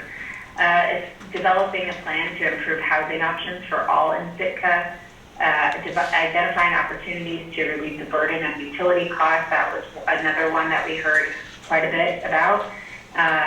Reviewing the impacts and benefits of tourism and developing policies that prioritize quality of life for those who live in Sitka. And then convening community partners to develop an action plan that will address the challenges of food security. That was not one we talked about at the assembly workshop, but it was one that came up quite often during the outreach process. The next goal area, there's 3 here. This is around improving relationships, improving communications and strengthening relationships within the community and the organization. So a communication and engagement plan, identifying opportunities to foster those relationships with the underrepresented groups, and then annually convening nonprofit, city boards, commissions, and other community groups for a summit to discuss the bigger, broader community challenges, any updates, and thinking about opportunities for collaboration. So again, thinking about CBS in that convener role. The next goal area is around aligning resources and financial and economic policies for a sustainable community. So developing the fiscal policies, preparing financial forecasts and life cycle models for all assets, convening the economic partners to explore the addition of business support services. So again, this was one that's responsive to the outreach that we were hearing as far as what's needed to support your local economy. And then identifying and implementing policies that will balance the benefits of tourism with the impacts on quality of life. 2 more to go through here. So goal 4 is planning and investing in sustainable infrastructure. So identify and pursue funding to address existing capital needs and deferred maintenance. Asset management, you guys are already doing some work in this area, but continuing down that path. Identifying the levels of service for infrastructure. And then this was the one that was added as in response to some of the community review pieces. So collaborate with public land management agencies and stakeholders to maintain and develop sustainable active transportation infrastructure, including parks, fields, cabins, trails, and water access. And then the last goal area is really focused on the organization and being just that CBS is recognized as being a great place to work and an excellent service provider. So this includes developing the workforce development plan, preparing a succession plan, thinking about both the current workforce and future workforce recruitment and retention, improving customer service levels, identifying and developing the standard policies and procedures, and then developing an internal communication and engagement plan to improve flow of information. So these, again, were all suggestions that came directly from the organization. And that's it for the goals and the actions. And again, these aren't all going to be completed overnight. We'll talk about the implementation process, but the next step here is to prioritize these things and think about the resources as you guys move into the budget process as far as which ones can be tackled first, which ones are already underway, and staff will be working on scoping those further. So with the strategic planning effort, it's not intended to just be a document that sits on a shelf. It's really intended to be a management tool so that you shift from just having a strategic plan into a culture of strategic management. That's really the goal here. And so with that goal in mind, identifying a roadmap for how you're going to check in with the plan on a regular basis and how it's going to show up in guiding some of the activities that you do, that's what this roadmap is intended to show here. So just to point out, there's a couple distinctions on the map. So the colors, as you'll see there at the bottom, the red highlights some of those there's community engagement throughout, but these red dots highlight with the specific community engagement opportunities. The gold dots there, the brown dots, highlight the assembly policy decisions and like the convening to discuss policy. And then the green dots highlight the pieces that staff, the administration, will be working on to move forward. So first thing coming out of this strategic planning effort, you guys this year will look a little bit different because you'll launch into using this input that we've already gathered. That'll help to guide your budget process. But the following year, after you've been a year into implementation, you'll start with the developing an annual report as far as the progress that happened, and doing this community survey in town hall, where you share the results of the first year of implementation and then gather some additional input from the community on what's happening right now, what's next, what do we need to be thinking about. Then it's recommended that in January you get your boards and commissions together for a workshop and check in with them. Again, it provides an opportunity for them to share what they're working on, share any updates on things that are maybe relevant to the strategic plan, and then also provide some input for the assembly to think about as you guys get into your strategic planning workshop. So that's recommended to be held just on the heels of these two engagement opportunities, so around January, February. I understand that you typically do something like this anyway, but it would just be maybe slightly restructured to have a look at the strategic plan and again think about what's happening now, the ones we hear about from the public engagement piece, and then what's next in the plan, what are the next round of priorities that need to be addressed, and are there any things that need to maybe be updated. So as new people come and go from the assembly, it provides an opportunity for any new members, or as the dynamics change or the needs in the community change, for you guys to reflect on that and provide recommended updates to the plan. So those conversations would happen at this workshop, and then in February you would do any recommended updates and adopt those updates for the plan. Staff would take that information, assign priorities, project leads, develop some key performance indicators and timelines, and then get into the budget development process. So then, you guys would do your budget development. That adoption happens in June, so that's another big policy decision that's made. So again, aligning the resources with the goals that you set. The organization takes that, develops their department work plans, Implementation happens in those following months, and then it kind of begins to start all over again. You do a progress check-in in the fall, and then do your annual report at the end of the year. So the process continues on, and then it's recommended that every 5 years you do a more significant update of the plan and look again at your vision, see if it's still aligned or if it needs updating, and maybe set some new goals. And as you continue down this path, the process you'll find begins to mature, and it does. It really does turn into a culture of strategic management.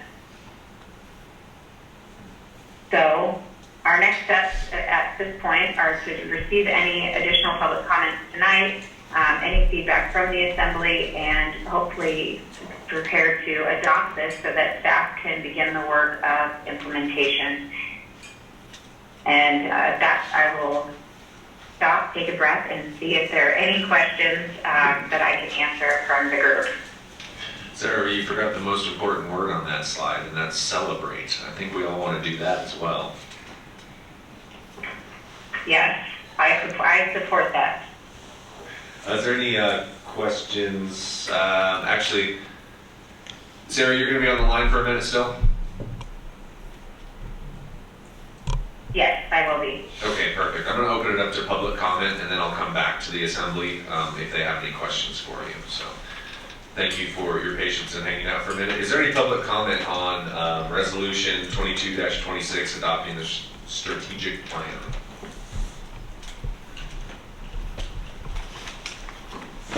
I wasn't actually here for this, but that looks really familiar, if you don't mind me saying. A lot of the stuff that was has been discussed was brought up during the planning process that we went through in the Planning Commission. I think it reiterates a lot of the community's needs. I'll be interested to see how effective the implementation of it could be. Again, I think having more teeth to our already comprehensive plan is a good idea. So yeah, I would just definitely agree with what has already clearly been presented as far as what I've seen sitting on the planning commission. Thank you. Thank you. We didn't get your name for the record. Chris Spivey for the record. Sorry about that. Thank you. Any other comments on the strategic plans? Plan, singular, not multiple. Oh, here he's back.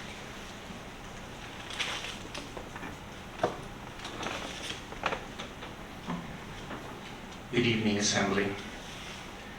This is Richard Ween. I reviewed comprehensively the strategic plan. I have it completely annotated, and I actually opined on it for over an hour. What's important to know is that this particular document is, in quotes, supposed to serve as the staff's 5-year roadmap. And I say this in all sincerity. When someone has lost their way, a roadmap is needed. And the reason I say that is because all the values, goals, missions, and everything, to me, are the eternal questions. And my basic question for this is, because these are so basic in their conceit, that this should have been considered last year, 5 years ago, 20 years ago, maybe even 50 years ago, because they are all basic questions and values that have concerned this city forever. I know you're going to pass this, but I do not feel that it is something which is revolutionary or known. Actually, to me, it appears more boilerplate. I'm sure I can change the name of the city and go to one other city and they'd say, yeah, we have these same issues. And it's the same thing. If this acts as an eye-opener to our city leaders, that we need this remedial help, then God bless you. And I feel that it will have served a purpose.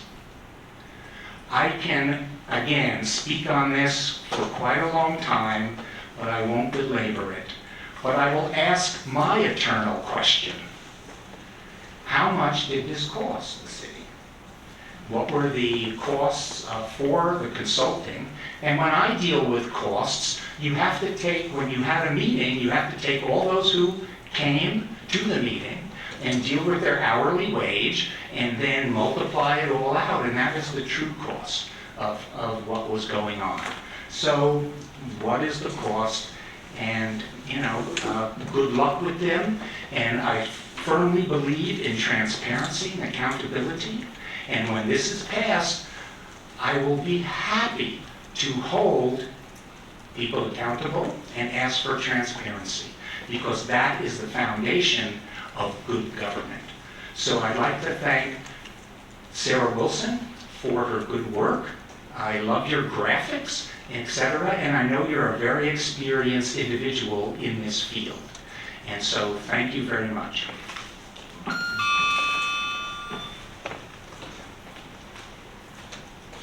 Any other comments on the strategic plan? I'll bring it back to the assembly. First questions for Sarah, if there are any. Kevin? Well, I guess we're just doing questions for Sarah. Sarah, you know you mentioned it during the presentation, but I know you were trying to power through it really quickly, and I want to say thank you for all your work on this. I'm very pleased with this. And I know it took a lot of work, not just from you, but from many people in the community, including those in the steering committee and all those in the public who've contributed. And I appreciate you working so hard to give the community a chance to express their concerns and their thoughts and feelings about all these things. I think that's a very huge and a valuable venue for people, and I'm very grateful to have been a part of it and allowed this work. So, just for those listening, you said the public will have a chance to contribute as time goes on. Can you give like a couple specifics so people, if they're like thinking, as you know, a couple months from now, you know what, I heard, I contributed and I wonder what's going on right now, you know, or I have this opinion on this. Can you kind of like let the public and somebody know?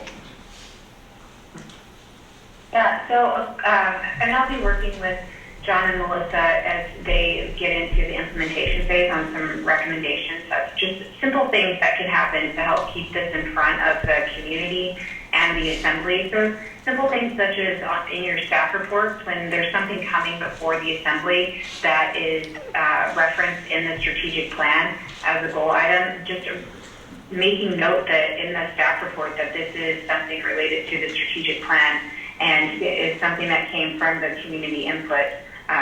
So that it's, again, it's a checkpoint with the community, help just maintaining that transparency, that accountability. So that's one simple way. Another checkpoint at the end of the year when you've been a year into implementation, every action item that the organization is working on, they will, whoever the project manager is for that effort, will have to provide an update to the city manager so that you can put that annual report together. And then that's something that should be circulated out with the community. So, you know, maybe it comes to an assembly meeting, you guys announce that it's out there. Maybe there's a celebration that goes with it. There's nothing wrong with bringing people together to celebrate good work.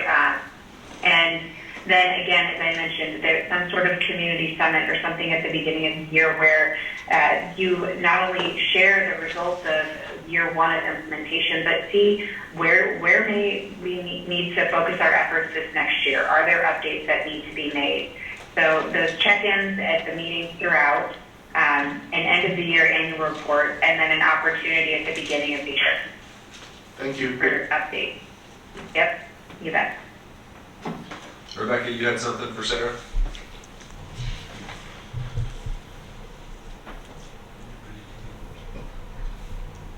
Yeah, and I'm at the moment I'm not able to see you guys, and I have an echo when I talk, so I'm going to do my best to get through this.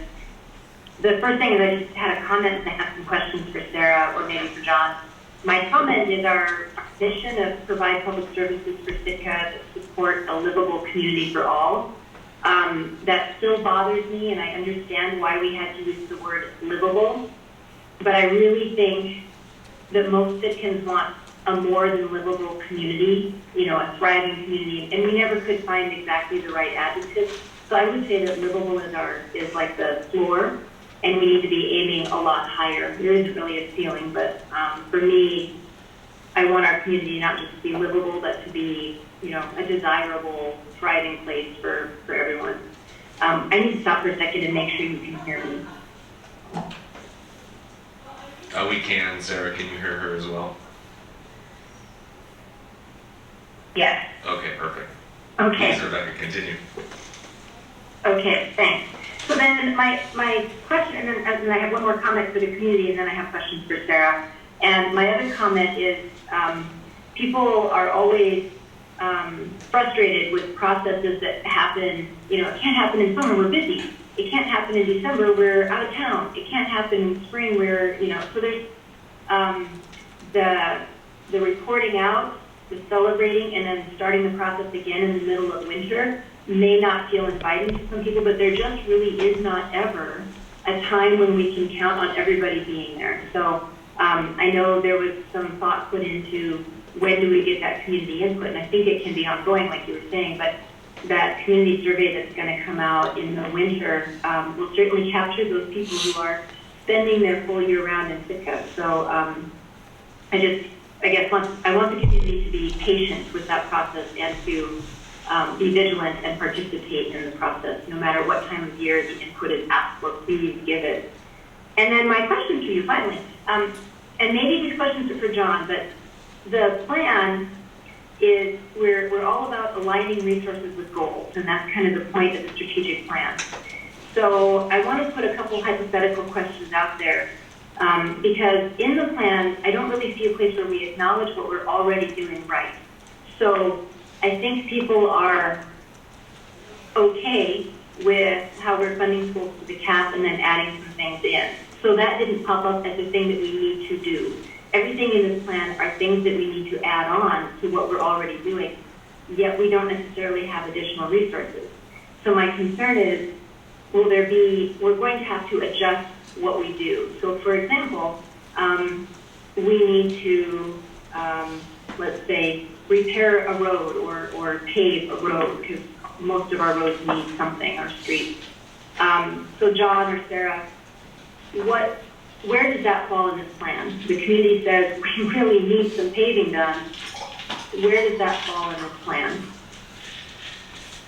So I can take a first crack at it, and then John can add to it or correct me if I'm getting it wrong. But really that happens, so we've heard from the community, we've summarized it in this set of goals and actions, and then where the resource alignment is going to happen in some of the tough conversations is during your budget process.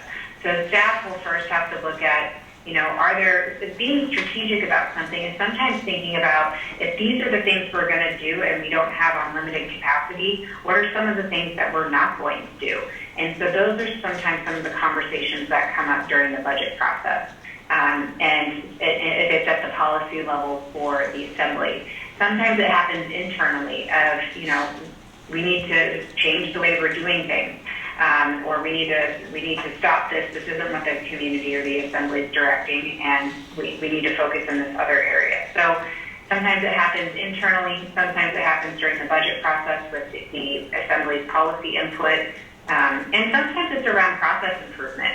Maybe sometimes things have been this way for a long time, and nobody ever thought to or had time or direction to take a closer look at, are we doing things in the most efficient way possible? And so sometimes that can provide an opportunity and the freedom, the direction, because it's stated somewhere that, yes, this is important and we need to do a better job and improve this process and put some resources towards doing that. So those are a couple ways to think about it. John, I don't know if you want to add to that. Yeah, thanks, Sarah. I don't have a whole lot to add to it, but I want to get back to Ms.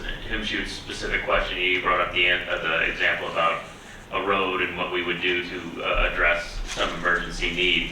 I think that falls squarely into goal number 4 from the plan, where we talk about planning and investing in sustainable infrastructure for future generations. And then if you dig into the action items there, it talks about identifying and pursuing funding to address our existing capital needs, to address our deferred maintenance, and then asset management, as we've mentioned multiple times, is a big part of this too. So we have a good inventory of what our assets look like, and we can start to target the ones that buy the most value for the city. But I think the important thing to put out, as Sarah said, with the budget process and resources necessary, the assembly and city staff need to identify the level of services that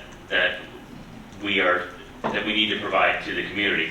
For example, if this body decides 100% of roads will be paved and have 0 potholes at all times for the city and borough, there are resources that have to go along with that. So we need to make that decision, what the level of service is going to be to meet the community needs, and then build that into our budget process to get the appropriate resources.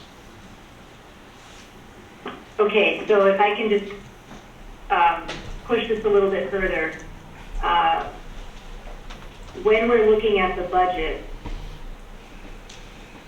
and we have the option to fund to the cap or not fund to the cap, are we going to look at the budget in terms of this strategic plan and say we can or cannot afford to fund to the cap? I think that comes back to the assembly and their policy decisions on what they value at the time, based off of the guiding document of the not only the comprehensive plan but the strategic plan as well.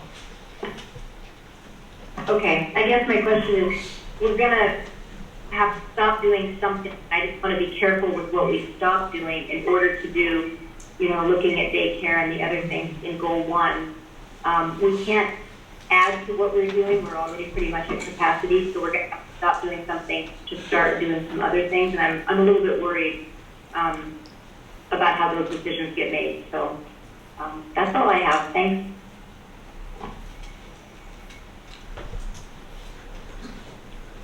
Crystal, please. I had written down to thank Sarah for the presentation on September 1st, and I did not realize that she was going to give it again. So thank you for the double dose of the strategic plan. I had a number of questions that first round, and you answered them at that time. So I just wanted to first say I'm going to sheesh. I am in agreement with the strategic plan. I think that provides a good direction for the city to go. I did have a question about goal number 2, and I want to reference it back to kind of your overview when you were talking about being very deliberate in trying to bring in historically excluded communities or communities that we want more input from. And I think you even acknowledged that it was a little bit difficult, that you wish your numbers were a bit higher. So I can tell you I feel as a city we struggle with that.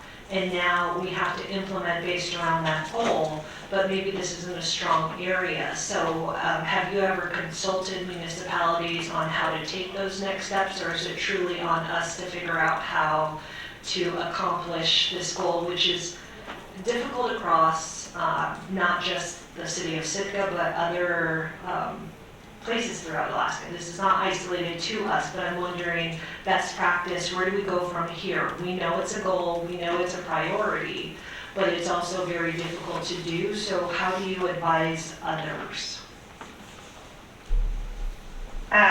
So a couple ways. One is through the development of the communication and engagement plan, and that is a way to dig a little deeper into maybe identifying what some of the barriers are to participation. So here we were trying to target our communications to specific populations, including the Filipino and the tribes, but and trying to reach out to those community leaders and trying to think of what would resonate. But again, you're limited on time and resources in trying to work through that. But if you were to focus on just trying to dig deeper into that and figuring out what the barriers are, you could probably be more strategic in those efforts to do that outreach. And the other thing I'll just mention is it takes time. It's personal relationships. It's whoever's on the assembly at the time. As you have longevity and tenure with some of your staff who develop relationships with maybe some of the folks at the tribal council, that can be really beneficial. And it works like any relationship. You can't just reach out when you want something. There has to be moments that are authentic and, where you're sharing in celebration, and it's not always just, I'm here to ask you a question and get your input. We find that in a lot of communities, people get burnt out when that's the approach, and they get engagement fatigue. And so then it really doesn't do anything for building the relationship over time. So I don't know how you both parties would consider the engagement levels. Maybe it's just we're just not using the right tools or the right messaging, or maybe there is some of that fatigue there where the relationship just needs more effort. Thank you, Sarah.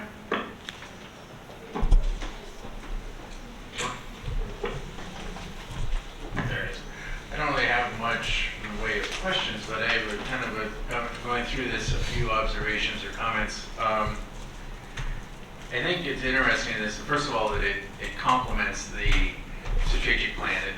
It's not the same thing, although there's some overlap. And this is an example of not flashy, but incredibly important work in dealing with government. I mean, it doesn't fit into bullet points well, or when it's talking points. But this is the kind of thing we need to do where we are working on making better government and providing,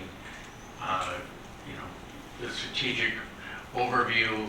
I thought if the comprehensive plan is at 30,000 feet, this is the 10,000 foot plan or view. It's not tactical, it's not down on the ground, but it provides kind of guidelines and also just a reality check for folks when they are making tactical decisions. How do they fit into this? And so, yes, some of it seems obvious, but sometimes you can't see the forest for the trees, and it helps to have something like this. It can actually spend money. I mean, that's going to happen at the assembly level. So I'm not too concerned that future assemblies aren't going to be able to make decisions.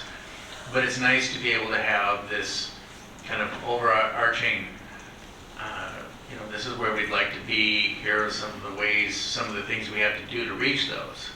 Whereas, like a comprehensive plan is just, this is where we want to be, nothing about how we reach those. So I appreciate this, and I appreciate the work that's been on the meetings. Everybody's been in them, and hopefully it will help. Everything's a process and a struggle, but to me, again, the process is more important than the actual content in a lot of ways. It's more like we now have a way to adjust our goals and things and articulate them. So I will be voting in favor of adopting this.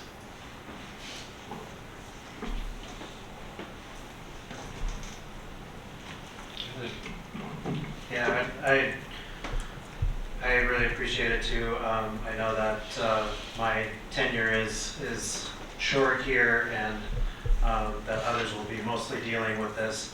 But I do appreciate the fact that there's no less than 9 opportunities for the public to engage with this in some way. Because there's the specific engagements, but then there's also the engagements within the assembly process too. So there's always moments when this can be shaped, reflected upon, changed or adjusted if necessary.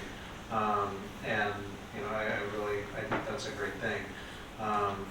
It wasn't necessarily, there's these the issues that are part of the goals weren't necessarily eye-openers, but it was definitely a moment for the community to engage with the process, and I think that's a really valuable piece. Kevin pointed that out, Sarah's pointed it out in all kinds of points within the presentation. So I think it's really valuable, and I, like I said, won't be at the table utilizing it, but I do like the fact that as a community member, I'll be able to come back to it too. So thanks.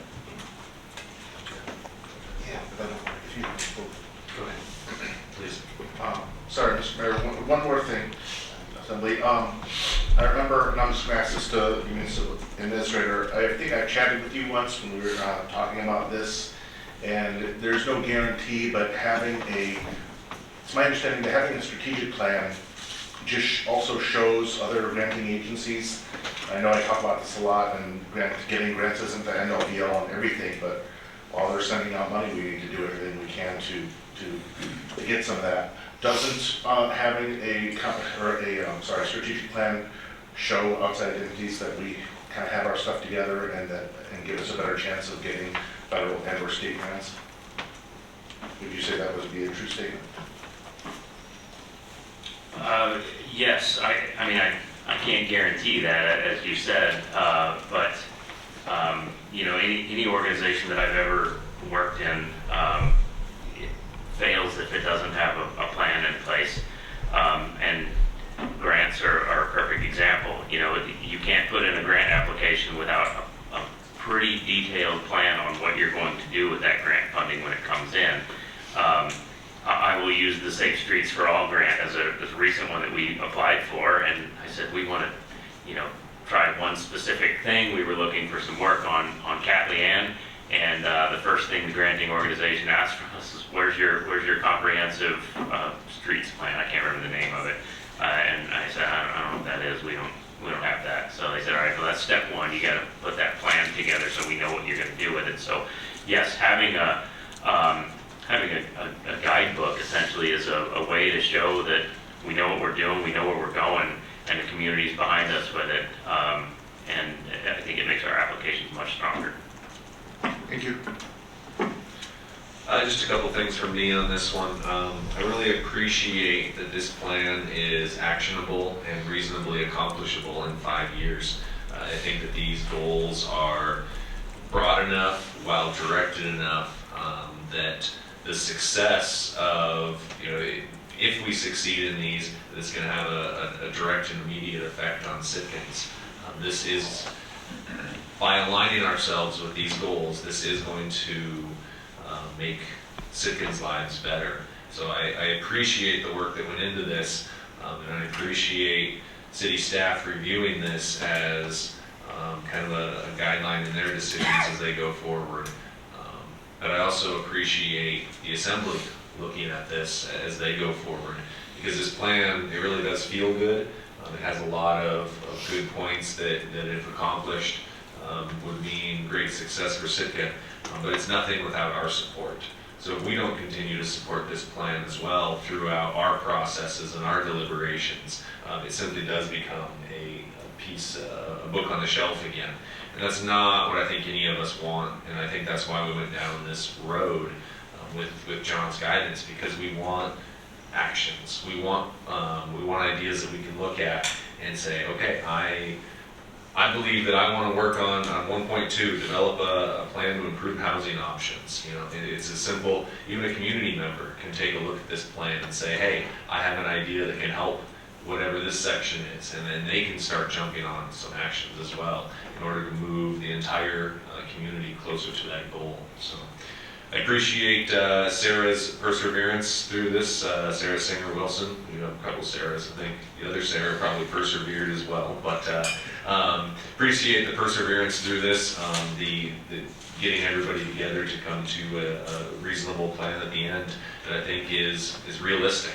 And I think that's the highlight of this, is that everything is realistic within the time frame given. Is there anything else from the assembly or John or Sarah on this? All right, well, Sarah, thank you for being online this evening. I do appreciate you stopping in. I hope this is not the last time we see you. I think your input was extremely valuable in this process, and it definitely made the end result a stronger product. So I appreciate all your time and efforts, and especially with the time difference that you're in right now. Thank you. It's been my pleasure working with the team, and I look forward to seeing how this comes to life as you guys work on implementing it. So I'll be here to support you and cheer you on along the way. Thank you. Great, thank you. And one last call for anything from the assembly? All right, Sarah.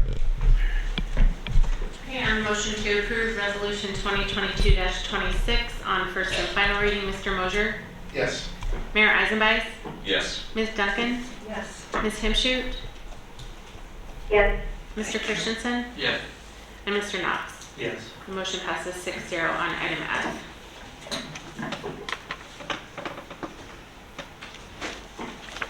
I do know that the appellants for the next item have been waiting very patiently.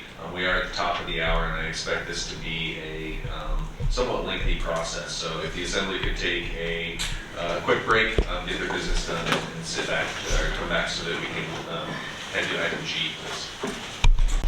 All right, well, I see Rebecca is back as well, and the assembly is seated. So we'll go ahead and move on to item G, which is a Board of Adjustment. It's the consideration of an appeal filed by the Calvins for the Planning Commission's approval of a variance request at 415 David Off Street. The assembly this evening will be convening as a Board of Adjustment. There is a procedure that we will follow this evening. First will be a staff presentation, and that they'll have 10 minutes for that. That'll be followed by the appellant's presentation, which they'll have 10 minutes for. There's an opportunity at this point for public comment germane to the issue at hand. That'll be 3 minutes per individual. And then there is a rebuttal, or a response, I think is the better word, a response from staff, and then a response from the appellant, and then the Board of Adjustment, in this case, will have an opportunity to debate amongst itself and debate on the evidence presented in front of it and issue a final ruling. Does the Assembly have any questions on the process before we begin? Yeah, is this appropriate? And Tor? Yeah. So, I think I have to disclose, and this is a little different because we're sitting as a quasi-judicial body, that my family has a long history with the Calvins. And more recently with my mother. And I have been thinking about this all night, and I honestly can't say that I would be impartial. As if we were talking more legislative, it'd be very different. But I have been thinking, how would I feel if the name were different on there? And I think it would be different. And I hate to kind of throw a wrench in the works, but I also don't want to screw up the process. So I'll throw that out there, and I guess I'll leave it on the will of the body. But I just will let you know that the Calvins are long and close friends. So. Thank you for that disclosure. As you started to speak, I wrote down, small community, and I think in one way or another, everybody almost knows everybody. However, when you went further down, that you felt that your relationship with the appellants had the potential to sway your point of view, that makes me reconsider this issue. So at this point, I would grant a recusal from this, seeing how your judgment may be viewed by or swayed by a previous adjustment or by a previous friendship. You're welcome to remain seated. I don't think you have to leave the table. In the past, when we were recused, we had it. You're okay. Welcome to. However, there's no need to be here. Rebecca.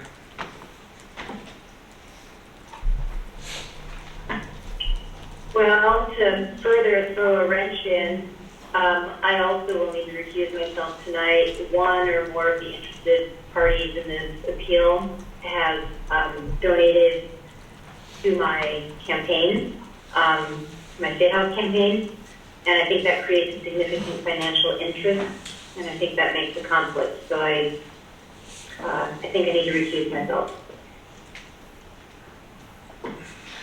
Thank you for that disclosure. I understand the nature of the disclosure.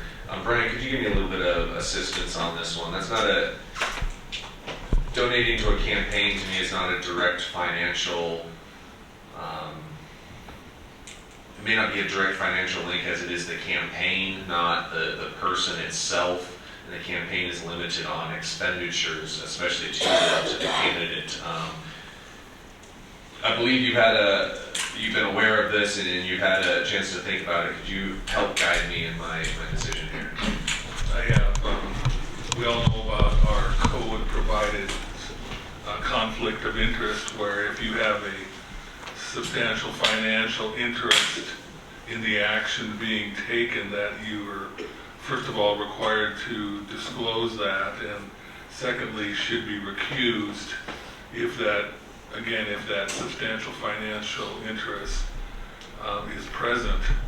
Although this circumstance does not fit squarely with all these examples and circumstances in the case law that normally gets considered, I have considered this and discussed this with Assemblymember Himshoot, and determined that although that there isn't a direct relationship between the action, I think it's close enough where you should, as the chair, consider it as a substantial financial interest.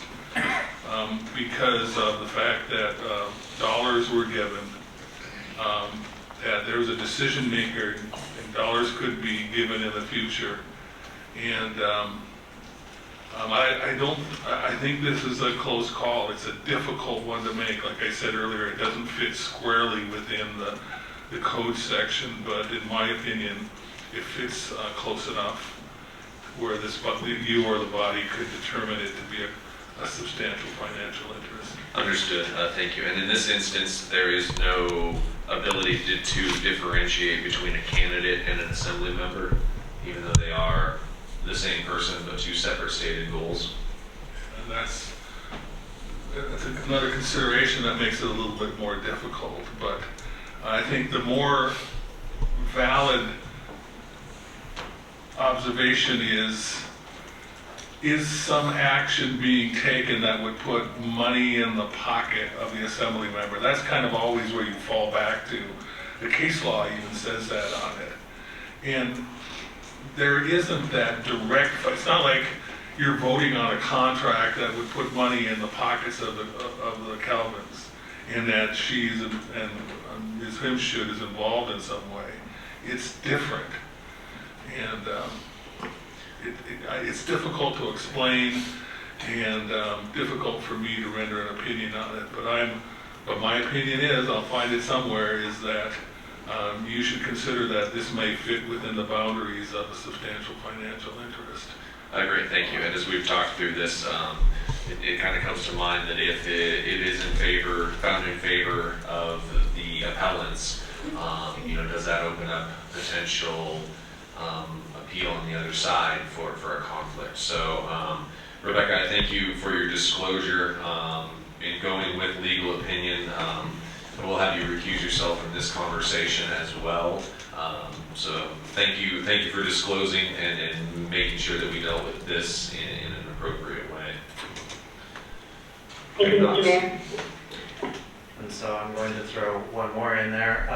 I will disclose that my employer, the organization that I work for, oftentimes enjoys a very generous relationship with the Calvin family, and while that doesn't constitute a direct financial interest for myself, and probably doesn't directly conflict me out, I do feel somewhat like Mr. Christensen, have a bias that I would like to present. The possibility of that bias, as you pointed out, Stephen, and if the motion is granted in favor of the appellant, presents an optical bias as well. Thank you for that. There are instances where, when we meet as an assembly, a bias would not necessarily recuse someone from that conversation. However, I feel it important as a board of adjustment in a quasi-judicial role that biases be completely excluded from that. So thank you for that disclosure. I would, as you've stated, you have a bias that may alter your opinion and your thoughts on this process, I would recuse you from this process as well, which now puts us in a extremely difficult position because we only do have 3 sitting assembly members at this point to convene as a Board of Adjustment. I've asked the municipal clerk. I just became aware of the amount of recusals this evening and asked the municipal clerk on what would happen, and it is her knowledge that the Board of Adjustment must operate under the same quorum that the assembly would operate. So with us having an excessive amount of assembly members recused, we are unable to operate tonight and convene as a Board of Adjustment with only the 3 of us.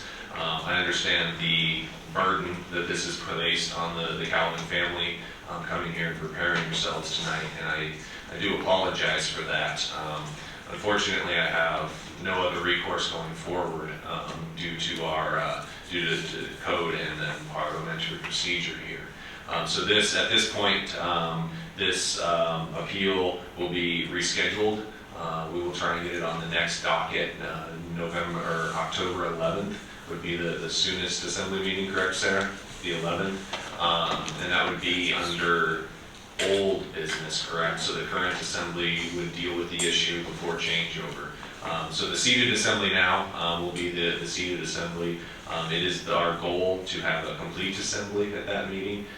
If Mr. Miller is able to be here, then we'll be able to hear your appeal. Again, I do apologize for making you sit here until 8:30, only to figure out that we don't have a complete body.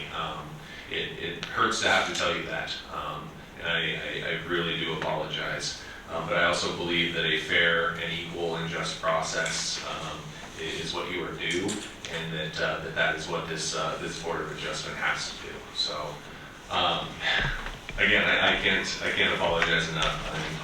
I'm really sorry on this one. It just, within the last 5 minutes, I became aware of the recusals this evening. So again, thank you for your perseverance tonight, and reach out to the city clerk if you have questions on the process. She'll be able to help you through on the 11th. In the meantime, we do have the information not only written in the packet, but the information that was provided tonight for this Board of Adjustment to review. Thank you.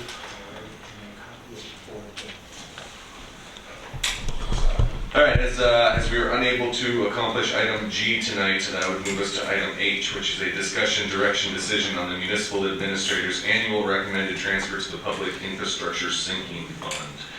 John, we're going to put $20–30 million into the infrastructure sinking fund, and I guess it depends on what the margin of error and the variance is for success there. Thank you, Mayor. I may ask Melissa to come up for some help here, but I'll do my best to get through this. So as you remember, probably from last year, or at least I do, because I was very excited about it. Last year, at the end of the fiscal year for code, I'm making my annual recommendation for the amount transferred to the Public Infrastructure Sinking Fund. I believe it was $4 million last year, right? 3.4. But great news then, and I know that was after a few years of nothing to the Public Infrastructure Sinking Fund and then a delay of capital projects. So there's a lot of catch-up going on. And this year, as you can see through the recommendation and the layout of all the projects and what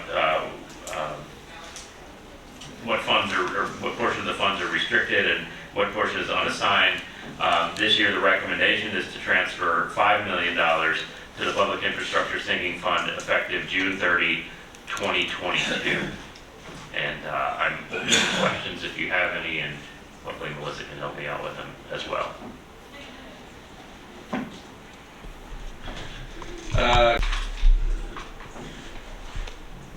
If you look at the unassigned balance here, so really it's pages 2 and 3 of your of the memo there, where it has the table laid out. You see your unassigned fund balance throughout the fiscal years, And there's really a healthy level that we try to keep there. That's where I lean on Melissa a lot to find out, what that healthy level is that we should have each year. Well, this year, looking at the unassigned fund balance of $14 million, the goal is to keep a healthy balance there in the fund, but also catch up on some of our infrastructure. I couldn't say exactly right now what those infrastructure projects are going to be. That's all part of the capital improvement process. And those will be risk scored and rank based, and then we'll come forward with that. But I would say the important thing to point out here is there's a portion that we're not transferring, and that's that $2.5 million, and you'll see that's matched for leveraging federal grants, the RAISE grant for the Marine Service Center. That's not saying that's what this is going to go to, but these are the potential things that it will go to. So the funding for the Seaplane base, the potential grant funding for the Marine Haul-Out, but there's a lot of federal grant programs out there, and you need to have that,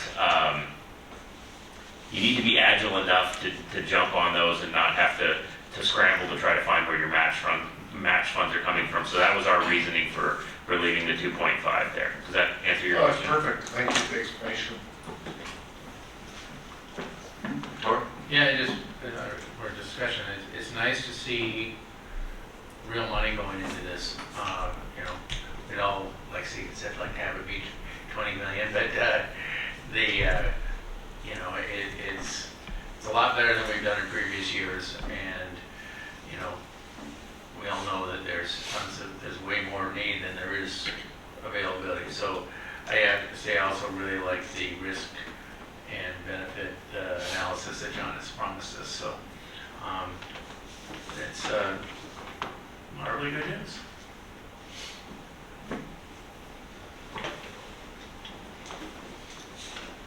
Kevin? John, I'd emailed you about this question, and I think there's some public perception out there sometimes that surpluses could be utilized to subsidize our enterprise funds. One-time subsidies, we know, only help us in the moment, and oftentimes we come back and have to make greater adjustments on down the line with rate adjustments or other things like that. Do we have any idea what a $5 million hit to the electric utility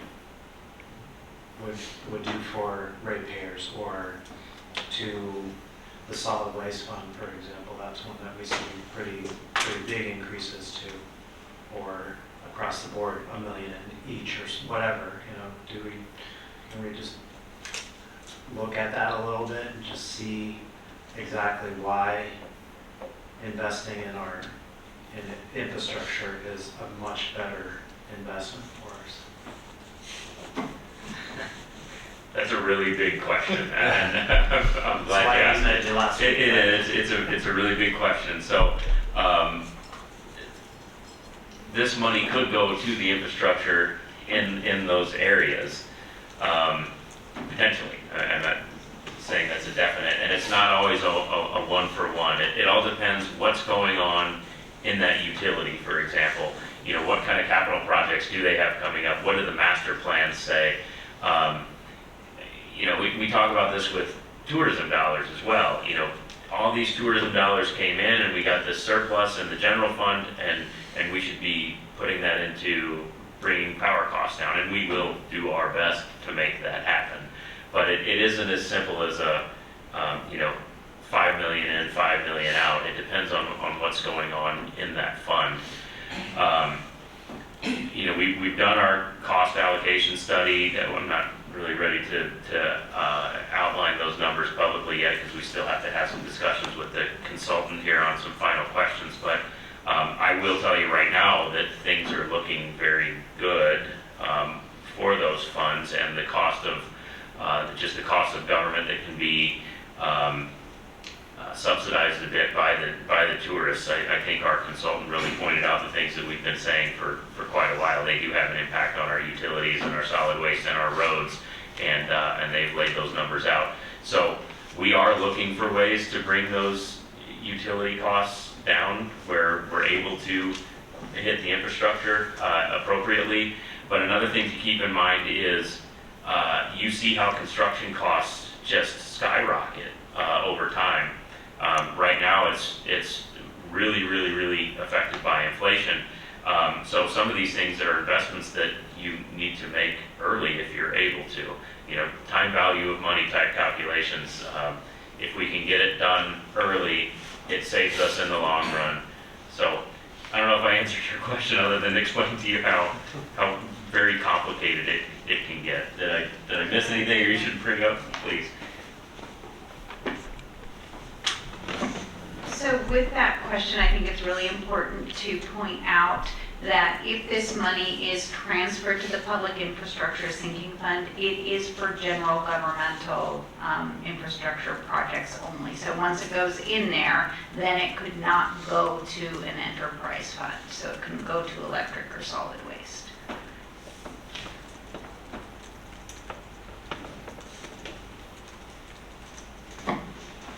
Can I expand on that question just a little bit? It can't go to solid waste. However, there is an infrastructure need right now with compaction and a new facility. If the assembly deemed that to be a worthy recipient of some of these funds, could we do it through the Public Infrastructure Sinking Fund or no? I believe you'd have to have a supermajority to do that. Okay, interesting. I don't know that there's any appetite for that. It came up that we kind of need a building and kind of need roads fixed too. So thank you for that clarification. Rebecca, you had something? Yeah, we used our economic development fund, basically the rest of it, to purchase the compactor. And so I'm thrilled to see as much money as possible go into this fund. So I want to kind of go on record as saying I'm in support of this. At the same time, is there any way to ever rebuild our economic development fund, or I guess that feels like maybe a bigger policy discussion that needs to be brought forward at some point. Do we need that fund? Was that a useful fund? Any thoughts you have on that, John?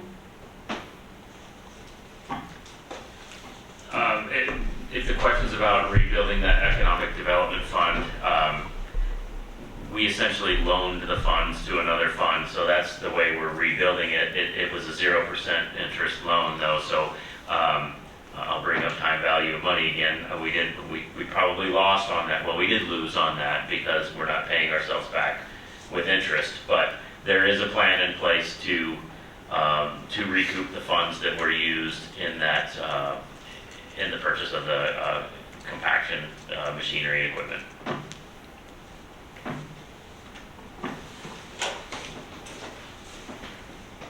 Further discussion on the transfer before a motion? We'll have more opportunity after a motion. Perhaps there's a motion on the floor. Transfer $5 million to the Public Infrastructure Sinking Fund and make this transfer effective June 30th, 2022. Okay. It's been moved and seconded to transfer $5 million into the Public Infrastructure Sinking Fund. Is there any public comment?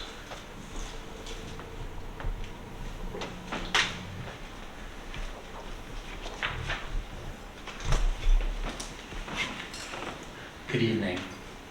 My name is Richard Ween.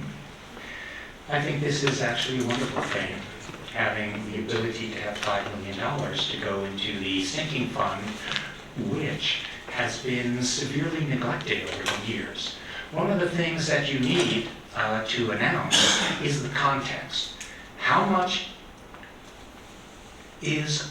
are the needs of infrastructure within the city? And I know that's a very big number. How much are the deferred maintenance costs? Ultimately, this is a drop in the bucket, but any drops can sometimes quench a thirst. One of the reasons that the money is available, and there were 3 listed in the memo, was the pandemic relief revenue replacement, which allowed for some money. The other was sales tax revenue increase, very nice. And the other is that only the minimal appropriations for infrastructure were made previously. So this is kind of like the alignment of the moon, stars, and planets. The bottom line here is that you need to now go to your strategic plan and look about funding these things, and it's right in there as far as infrastructure goes. One interesting thing is the haul-out infrastructure? That's a question. And if the haul-out is infrastructure, this can then, if you want to even throw in a few extra bucks, you can put in $3 million, $3.5 million into the haul-out, and then have the stakeholders gather the money, which I think is very possible, to have a public-private partnership. And I think the haul-out, as I've said previously, needs to be a community project. And I find it interesting that we hear there is no money, but yet there is a marvelous $5 million that's going to be transferred to infrastructure. But just as important, there is, a total of $14 million? So the truth of the matter is, this is a project that can definitely be started without taking money out of the permanent fund. And I think that it is partnership with the community and partnership of the stakeholders, which is something we always talk about. Here's the opportunity. So thank you for putting this together and putting $5 million into the sinking fund. I think it is long overdue, and I just hope it continues. Thank you. Is there any other public comment on the transfer? Further assembly deliberation? Sarah, on the motion? Okay, on the motion to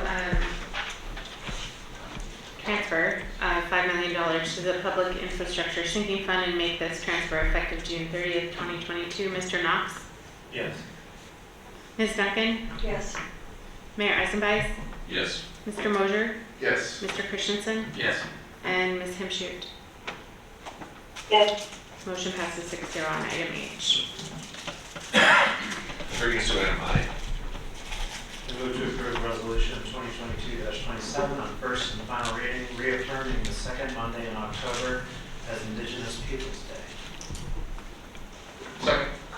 It's been moved and seconded to approve resolution 22-27. Is there any public comment?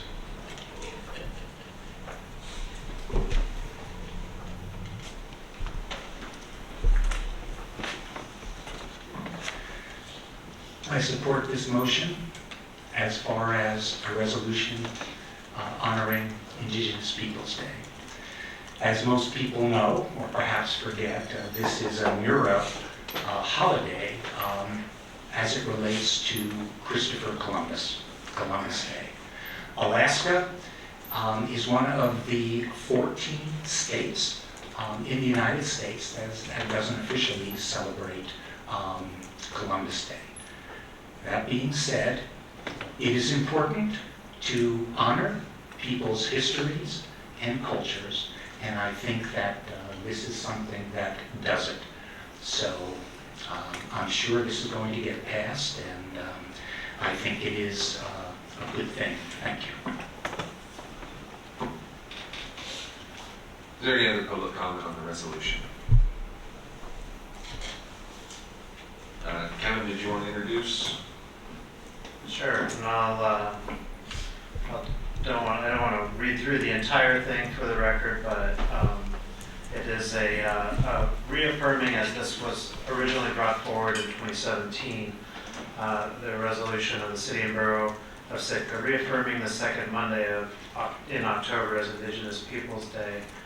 And now therefore be it resolved that the Assembly of the City and Borough of Sitka reaffirms the importance of this day, declares the second Monday in October as Indigenous Peoples' Day in the City and Borough of Sitka, firmly commits to continue its effort to promote the well-being and growth of Sitka, Alaska's Native American, Indian, and Indigenous community, and encourages other businesses, organizations, and public institutions to recognize Indigenous Peoples' Day. As it was pointed out, it is a day that is recognized by the state of Alaska, that there are many activities within our community and other communities across the state that recognize and celebrate and examine what it means to be in Alaska as colonizers or as Native people who have been here since time immemorial. And I fully support this. Obviously, brought it forward in 2017 with Tristan Galen, and I'm happy that we're reaffirming it and encouraging our celebration, our continued celebration, and examination of what it means to be here on Clinkanani.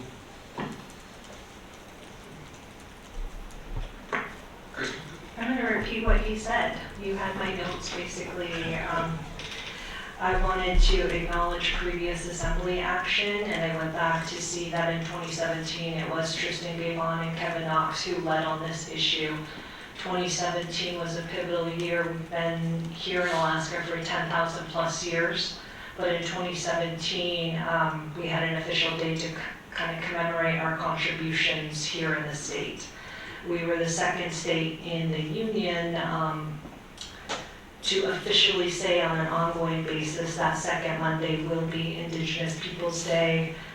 So it was a big year. 2017, the state of Alaska made that official. As you mentioned, the city of Sitka, they took it upon themselves to lead on that action, and they did so with the tribe. The tribe had already recognized Indigenous Peoples' Day, but they reaffirmed their stance on that, and then the University of Alaska also made that declaration. So I think that was a strong message to the Indigenous communities. And I say that because COVID took over and we haven't really had community events where we come together. You mentioned that there are a number of things that will be happening here in Sitka. The university is having a celebration, so I definitely encourage folks in the community, if you want to engage in cultural sharing or learn more about Indigenous communities, that's definitely a day where we come together to do that. And I'm going to end by thanking Kevin Knox for not only leading on this issue, but issues that are similar to this over the tenure of his assembly service. So thank you for your service, sir. Good sheesh.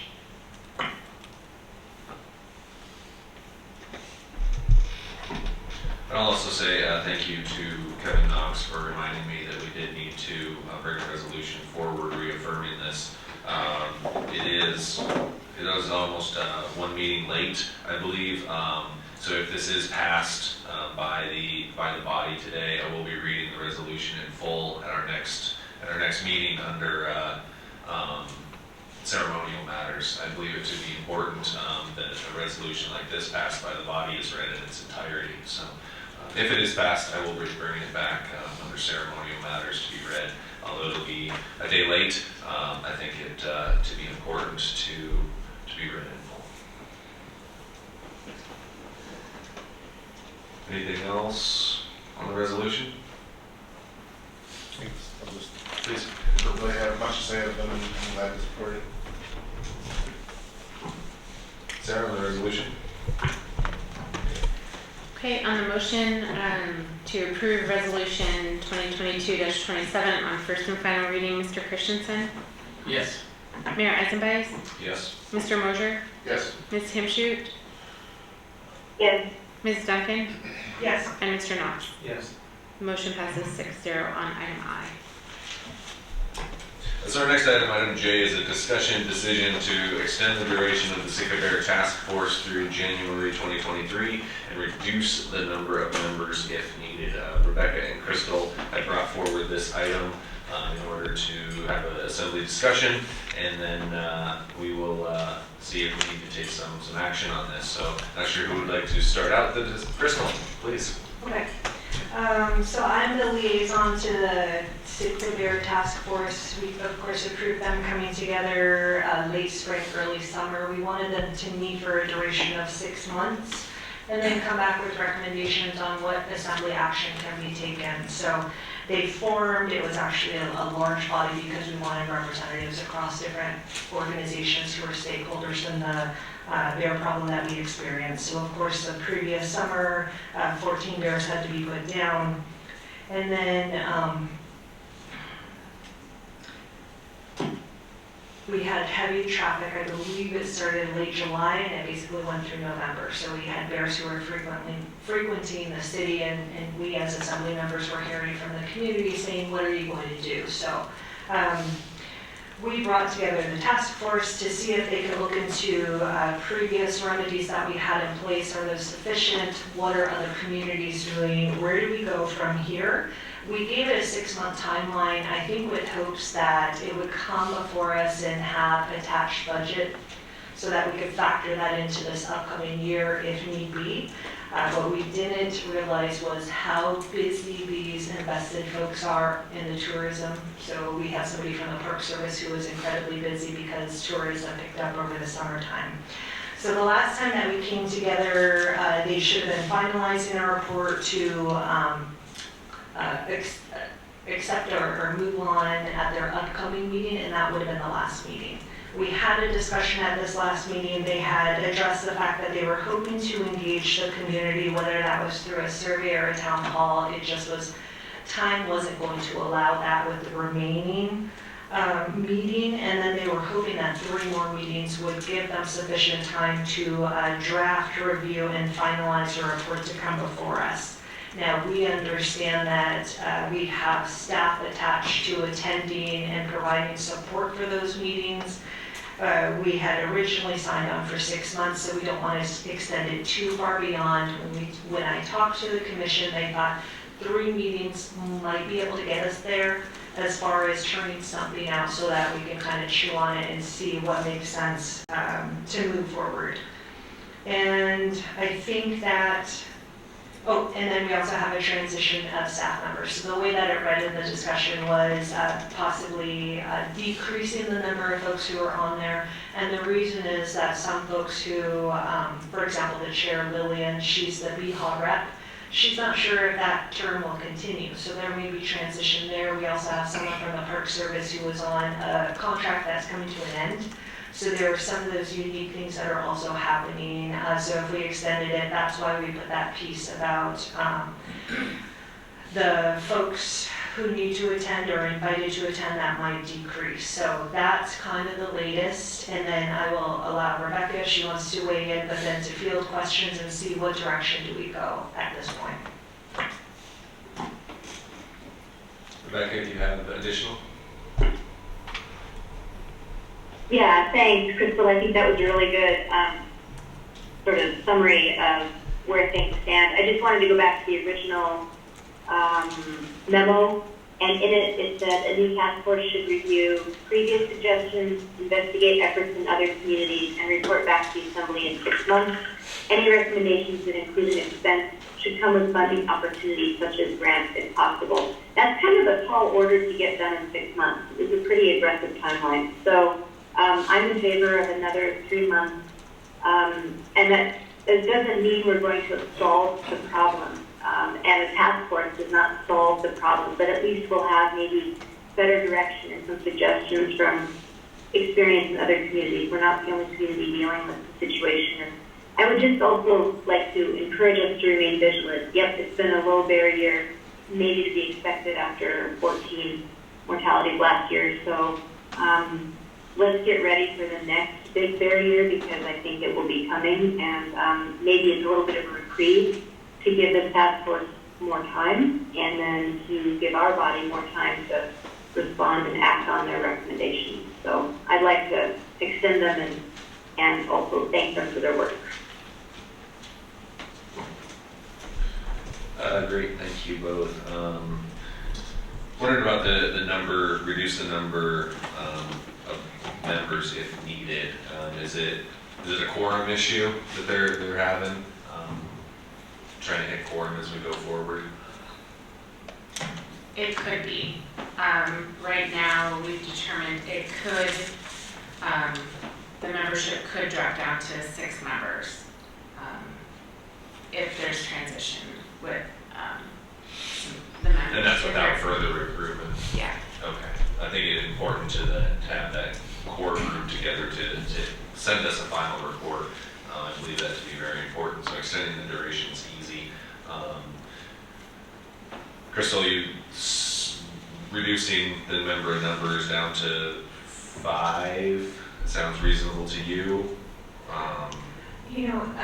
All I'm going to contribute is that I mentioned it's summer season, and so we had full attendance at that first meeting, and then it dropped off. So some of the key players that should have been there, so for example, Lillian, if she doesn't continue her term, I don't want to say BHA's no longer affiliated because they play a big part.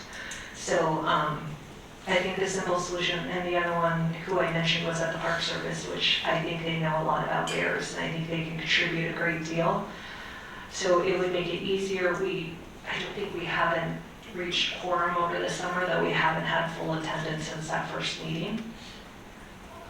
And we were pretty deliberate in who we outlined. So we sat down with a small group of who we deemed experts to say, what if we did try to renew this? Who should be sitting on this? And that's how we came up with that list. So I think that those 2 players, if they were to fall away because a contract comes to an end or a term expires, I don't know if we necessarily should feel good about saying that organization is no longer affiliated. Because understood. Yeah. Sarah, I don't believe we can artificially lower the number necessary for quorum, but are there, and Crystal, this is a question for you as well, are there groups, are there entities that participate in this that could have just as an effective role as an ex officio member, so that we keep their discussion in the group, even though they may or may not be available going forward in the future to have a voting membership? I'm just trying to brainstorm ideas because I don't want to exclude groups that you've specifically brought into this. I think it's a very valid point and concern, but I want to make sure that they can, when they meet, that they're able to conduct business. Kevin, you had something as well? Yeah, and I'll just tag on to that. There's one piece of being able to conduct business and be able to have the public discussion. It's a whole other piece to produce the report. I think it's really important for this particular task force for the report to come from the task force from the community and not be tasked out to staff. Because then the perception is that this is coming from staff, the recommendations were in fact, we're really looking for community buy-in and input about how we deal with this. Is this an investment in how we deal with our solid waste? Is this an investment in, whatever it is, or what kinds of things we need to do? We all got the email from Mr. Bethune about the electric fences and bear-proof garbage cans. Those are both investments that either the city is making within our solid waste programs or our residents are on their own, which actually is one and the same in some sorts. But for that to come from staff is a whole different thing than if it comes from the community. So, and I totally agree, we cannot exclude those 2 groups for sure. They need to be at the table to be able to provide the input and the historical knowledge there, and to go forward too, because you can't ignore what's going on in the park. That's going to continue to happen. There's a stream that runs through there with millions of fish that come up that stream, and the bears are going to come to it. So they need to be a part of the equation. My concern going forward with the task force, continuing with it, is again, who's producing the report and how does it get produced? Is 3 months even enough? And how much staff resources is taking at this point? I understand that Holly is the note taker for it, and it takes somewhere between 3 and 5 hours a month of her time, or per meeting to put everything together from, the pre to the call outs to the advertising to the taking the minutes, condensing them, putting them out. There's a body of work there. How much time does it take Chief Beatty and Harry Green in their input into it? So I understand that it's an important issue that the community needs to grapple with, but I'm also aware and I guess that it's somewhat skeptical about anything new coming out of it. Are we just reproducing something that's already been said, and we just need to put up or shut up, I guess. Yeah, I guess I have a quick procedural question is, if we want to put them forward another 3 or 4 months, whatever, we can't do that tonight, right? I mean, that's going to take an ordinance, right?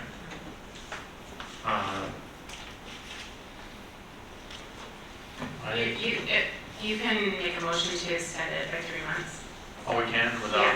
Yeah, without what? I mean, it's not an ordinance, it doesn't have to be an ordinance with 2 readings. No, it didn't.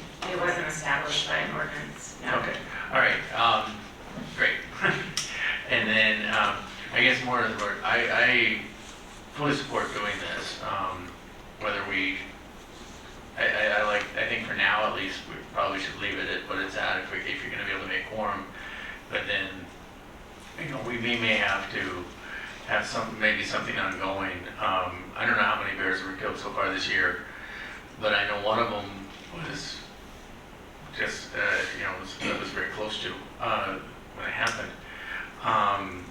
And it strikes me that, I know, Kevin, you're worried about rehashing the same issues, but I think that there's other ones that I hope are coming out of it, and I'm sorry you haven't been closer following it, about just in general how to interact with bears when they're around you. So anyway, I think we should extend it. If the ask is 3 months, fine, but I guess don't be surprised if the assembly this fall has to possibly get extended some more.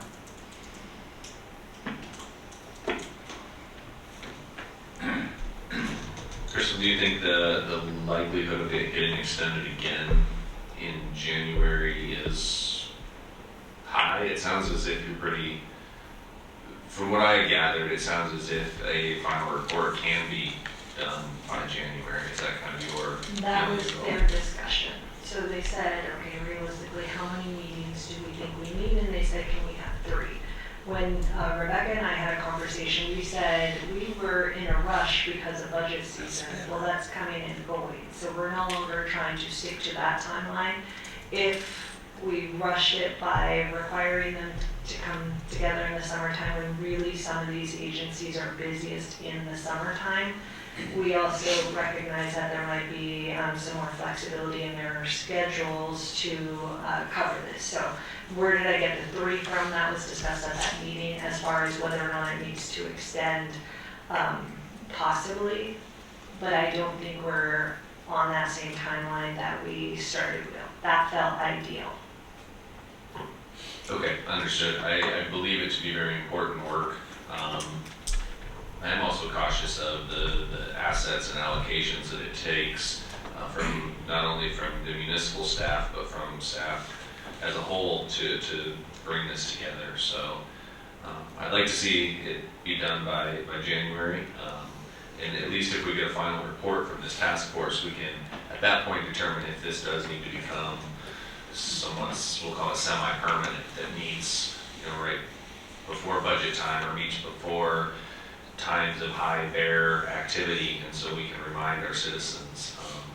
I think that would be probably an ideal outcome for this, to get this final report and then see what our next steps are after that.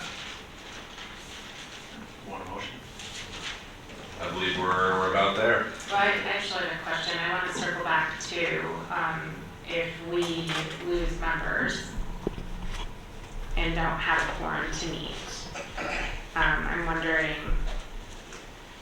trying to think just off the top of my head, I know that we'd like to have BHA and the Park Service still involved, so I'm wondering if it's not ideal, but if we do run into that, if there can be an alternate, maybe that could attend from those organizations. I know the Assembly appointed the original task force members, but given the 3-month time period, I'm just throwing that out there. I'm trying to problem solve something. Do you remember the way that they got appointed is we reached out to, for example, BHA, and we said, who from your organization, and they submitted an application, and then we basically approved them. Yes, that's correct. So we're hoping the flexibility will be, can you send somebody from your organization to represent on your behalf? To finish the task force. Is there anything besides BHA and the Park Service that we have to take that into account? Not that I'm aware of right now, no. All right. Would a motion be necessary to accept an alternate, or can an alternate appear in place of? Like tonight, do we need to pass a motion that says we will accept alternates as well as extend? Or is that implied? I would feel better if we did that. Understood. I want to make sure you get the complete motion you need tonight. I'd like to be clear about it. Okay, and then Rebecca? Yeah, I just wanted to point out one thing. I don't know if it matters, but the original, the original memo for the task force included a representative from Alaska Waste, and they were unresponsive to that request. And so we're already not following the original thing. So we've had input from BHA, but continuing input is really valuable. So I don't know how much we're constrained. Obviously, it's ideal and we want that input, but I don't think we're required to have that membership, to have the full membership that we described. I don't know, Sarah, does that make sense? I think Sarah's concern more so than the individual members is just allowing a quorum to happen. She wants to make sure that if we have 3 more meetings, that 3 more meetings are actually going to take place due to membership being available to participate. Okay, thanks. Okay, so in that case, I move to extend the Bear Action Task Force by 3 months and making alternates nominated by BHA and the Park Service allowable. Second.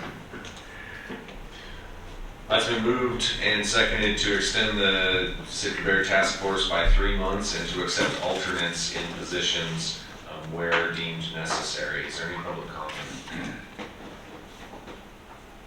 Any further assembly deliberation? Sarah? Oh, Kevin, sorry. So, I don't know, this could just be by consensus. I guess this isn't to this motion, but I'd still like to see that the task force is committed to producing this report from that body. Yes, I agree. That is my intent by extending this, is that it gives them the time frame necessary to produce a final report. I would agree with that. That is my intent, and I think liaisons can take that back.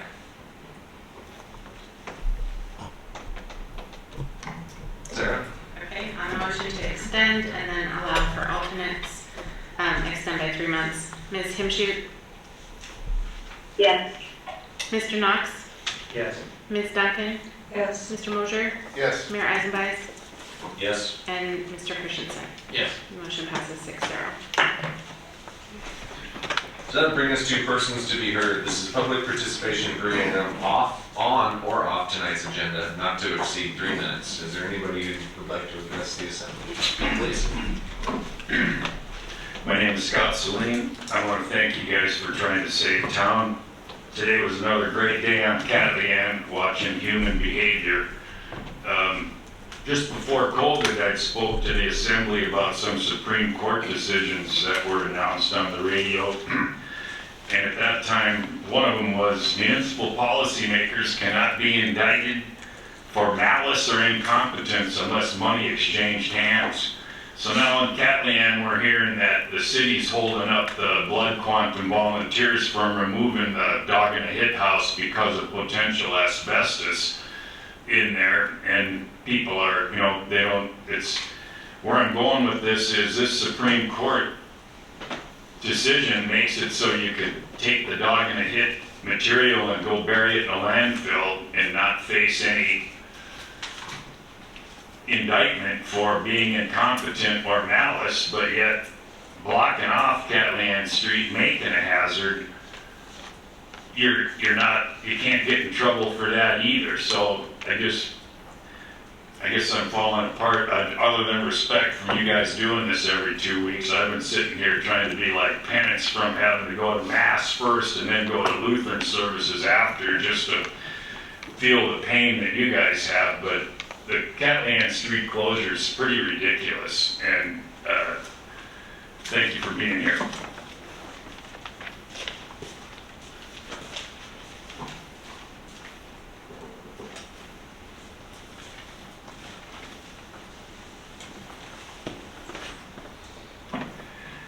Good evening. My name is Richard Wien. I know that Sarah Wilson was here, and as part of the strategic plan was the notion, and it was passed, to celebrate. And I think that Ms. Wilson needs to be educated how we celebrate here in Sitka. So if she should ever come back, she needs to go to the Pioneer Bar and ring the bell when we have a full house. So that's how we celebrate. I'd like to quote, well, before I do that, I want to give my little list of what's going on. As part of what's my eternal curiosity is, we had Harbor Point. There was this leasing agreement which, you know, was not very favorable for the city. We were pushed to it because they had a seasonal thing and had to get it done. But actually, if people came, we would have made or had some income. Anyway, I subsequently hear that the project is at a dead standstill. So I think since it is something that is within our lease and it's affecting city finance, I think it behooves the assembly or somebody to tell us the status of that project. Obviously, I'd love to hear about Green Lake. I'd love to hear about Blue Lake. I'd love to hear about the FERC. I'd love to hear about the unlined penstock, whether we're going to lift the gate up and what's going to be done with that and how much that is going to cost. Was the North Line building down at GPIP transferred, the ownership of it, or was it delayed and hopefully the city would keep it? Another thing I have a curiosity about is that was the Seaplane float actually removed in its entirety? Is something up there? I'd certainly like to, have people give an update to that. But before my time runs out, I want to quote an eminent economist. Her name is Megan Trainor. She's not only an economist, but a singer and songwriter. And her quote is, "It's all about the bass, not the treble." And to me, that means it's all about the economy and the money. And we really have to think about how all of these money goes. And that's what I view this strategic plan as, is how money is going to flow. How are we going to afford this? And it needs to be done in a transparent, public way. And just hearing some of these things, I think for the moment, things are wonderful. But we really need to, I'll say, sit down and have a heart-to-heart about where all of this money is going to come from in the future. So thank you, and thank you for your service, Kevin Knox.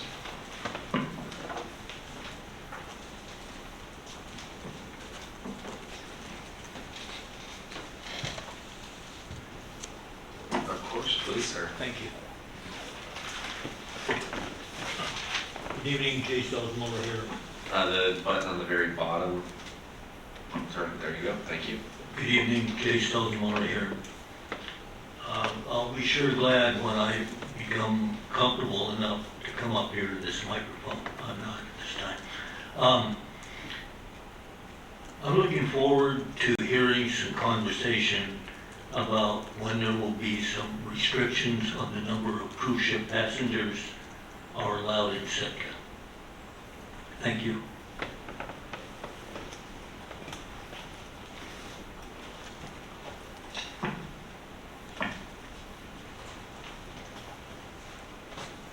Is there any other public comment this evening? Seeing none, that would bring us to reports. I do have quite a report this evening. Some of the information passed makes me wish that report was from the beginning when we had a full house and an attentive audience. So, attended Southeast Conference recently. The number one thing that I took away from this, Rainforest Data puts together Southeast by the numbers, and when they broke it down a little bit more, there was a number that absolutely stuck with me. And I think not only is it reflective of Sitka as a whole, but I believe it's reflective of this assembly and what we've been able to accomplish as a group. And that is the business climate survey results by community, which that indicates 80% of those surveyed in business leaders in Sitka, 80% of those surveyed find the business climate right now to be good or very good. And that's extremely encouraging to me, and the work that this assembly has done to help further that along. The assembly has the ability to drive that, to help that discussion go in either direction. And I know it's not simply because of the body, but wanted to give kudos to the body for facilitating a climate where 80% of our business leaders view the climate as good or very good. To further along in Southeast Conference, I find this group to be an extremely valuable group. Since I've started going to Southeast Conference, I feel the most refreshed, I feel the most energetic, and I get the best information out of Southeast Conference. The people that there really do care about the Southeast region, and it is business leaders and communities coming together for the better of our region. And I think it makes us an extremely powerful voice when we can do that. A couple highlights from it. Southeast Conference as a group has just won a $49 million grant to assist with mariculture in the region. It is estimated that mariculture will be the next big thing for this region, and the $49 million is to help incubate some of that. There's UAS also got some money to help incubate this process. So mariculture, 10 years ago I kind of laughed about it and I wasn't too sure, but mariculture's here and it's real, and the funding opportunities that are coming up are going to make this viable for many, many more.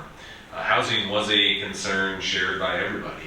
Every person I talked to there had a concern about housing, whether it was a municipal manager, a mayor, or a business leader. Everybody had a concern about housing. So I hate to say that I'm glad it's not just us, but I'm kind of glad it's not just us. Let's see, we were able to further relationships at Southeast Conference, which I think is a large part of it. Our relationships with Denali Commission, Alaska Marine Lines, other Southeast towns have been strengthened, and we even had an opportunity to sit down with some University of Alaska land managers and potentially talk about ways that we could open up some of the University of Alaska's land here. An interesting note, the city manager from Wrangell, Jeff, we asked him pretty directly about the haul out and how he felt about it. And his response was, "Oh, good, we're full." So I was reassured that Wrangell didn't think we were stealing their business with a haul out, but in fact supplementing that. Something that did come out of Southeast Conference that I believe to be of note for everybody. If I pull up the press release here, the press release is a little bit older. I'm not sure how I missed it previously, but Tlingit and Haida, along with Sitka Tribe of Alaska and Tidal Network, is going to be working here in Sitka eminently to increase broadband service. And that broadband service is going to go to those who don't have it initially, but then will spread out throughout the community. As part of this, Sitka Tribe of Alaska did get a designated spectrum for it, and that allows them to provide bandwidth here within the municipality. So I have no doubt, in talking with Chris Cropley, the manager who's going to be implementing that the Assembly will see some requests here coming up soon. He indicated leases for poles, so that they can start getting this broadband out. Pretty excited about the extended opportunity there. Also, while at Southeast Conference, and this conversation was really led by Gary White, but people are excited about our haul-out process. People are watching it very closely to see how this election goes, and there may be another source of funding, an opportunity for us to reach out to potentially get a little bit more funding for this haul-out. So it's definitely on people's minds, which kind of transitions into my next thing. The Rasmussen Foundation was here in town and held a board retreat and then a reception. During this reception, had the opportunity to meet most of the board at Rasmussen. It was a fairly busy, frantic event. But during that, I also did learn that the Rasmussen Foundation is watching our haul out very closely as well, and they're eagerly awaiting results. I understand that they may be looking for opportunities to help out the haul out, but not exactly sure how that would materialize. So, thank you, Assembly, for entertaining that fairly long report this time. John? Thanks, Mayor. You hit most of my notes, so shortened my comments significantly, but I would like to add that, yes, Southeast Conference, it's a very valuable get-together of, the Southeast economic, I'll call them influencers, but the economic community and business owners and folks in government. And I really do come out of that conference just motivated, and I learned a lot while I'm there. Specifically, one thing that the mayor didn't mention, one of them that I was excited about, was the food security issue. We've heard about it. It's in our strategic plan. It's important to the community. I didn't know what food security meant for the longest time. I thought that meant buying some freeze-dried meals and putting them in a box and keeping them on your shelf. But they had a whole panel on food security, and I was very, very impressed. They have what would you call it, vertical hydroponic gardening. Vertical indoor farms. Yeah, and they had some field trips out there where people could go and see what they have going on. But I couldn't believe it, that the volume that they were growing vegetables and leafy greens, and within 24 hours of harvesting it, they had it in a bag and delivered to customers' front door.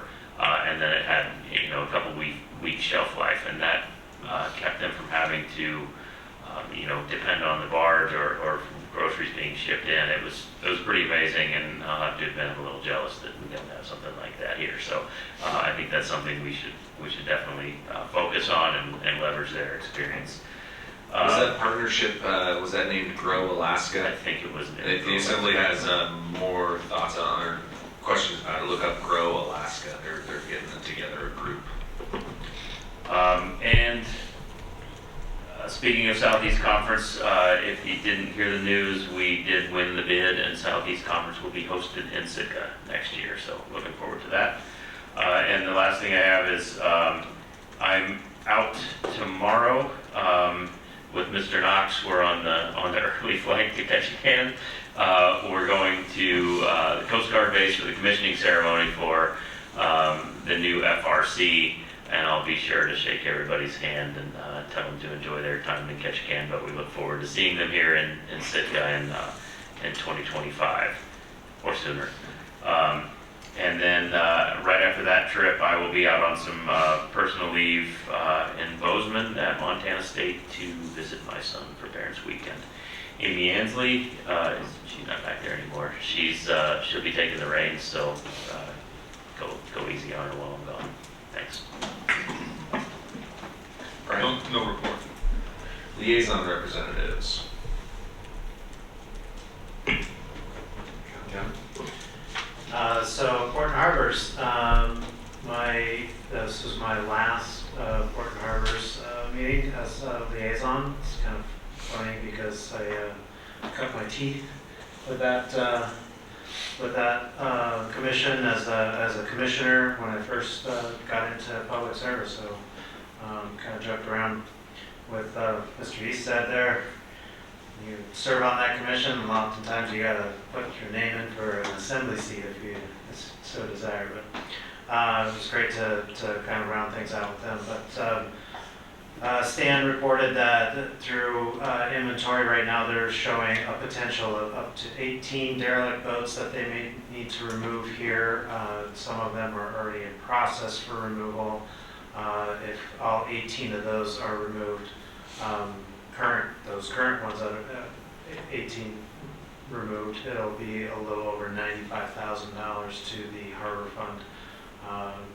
Gives them a little bit of a cushion with their budget of $150,000 for removing boats out of the system, but 18 is quite a few boats to deal with. They've engaged with a contractor now to deal with the problem that they're having with the electrical system, in particular the one, some of the lines of demarcation at some of the harbors where boats are tripping the system, linemen are being called out, and it's costing ratepayers quite a bit of money. But they'll, with this fix, they'll be able to kind of isolate some of this, so that'll be good. Other than that, some of the big things that were talked about were Crescent Harbor parking lot issues, a passenger wharfage fee potential, and then the vessel insurance codes, all upcoming issues for Port and Harbors to deal with. Thank you. Crystal? Yeah, mine is to plug Health Feeds and Human Services Commission. They did not meet this month due to quorum issues. It is a 7-member commission that meets once a month, the third Wednesday from 12 o'clock to 1 o'clock. So if Kevin Knox is trying to get re-involved and he wants to start at a commission level, there are 4 vacancies there. So it's not a mass exodus from the commission itself. The folks who were serving just had some light transitions that took them in a different direction outside of Sitka, which is super fair. They gave great service, but now we have to fill those so that they can come together and continue to work on their goals for the year and finish out that health report that's supposed to come before the assembly. So I wanted to put that out there. If anybody's interested in finding ways to be involved, that's definitely one where we could use your expertise and your service at this time. Thank you. Any other liaisons? Sarah? Alrighty, just a follow up on board and commission vacancies. We have openings on the Animal Hearing Board, the Health Needs and Human Services Commission, as Crystal mentioned, Library Commission, Parks and Rec Committee, Port and Harbors Commission, and then Tree and Landscape Committee. The regular municipal election is a week from today. Folks that are interested in voting, they can vote absentee in person here at Harrigan Hall. Weekdays through next Monday, hours are 8:30 a.m. to 4:30 p.m. You can also vote by fax, personal representative, and then of course on election day. The polls are open from 7 a.m. to 8 p.m. Thank you. Any other reports this evening? Seeing none, no executive session tonight. That brings us to adjournment. Motion to adjourn. All those in favor say aye. Aye. Aye. Thank you for your time this evening, Assembly.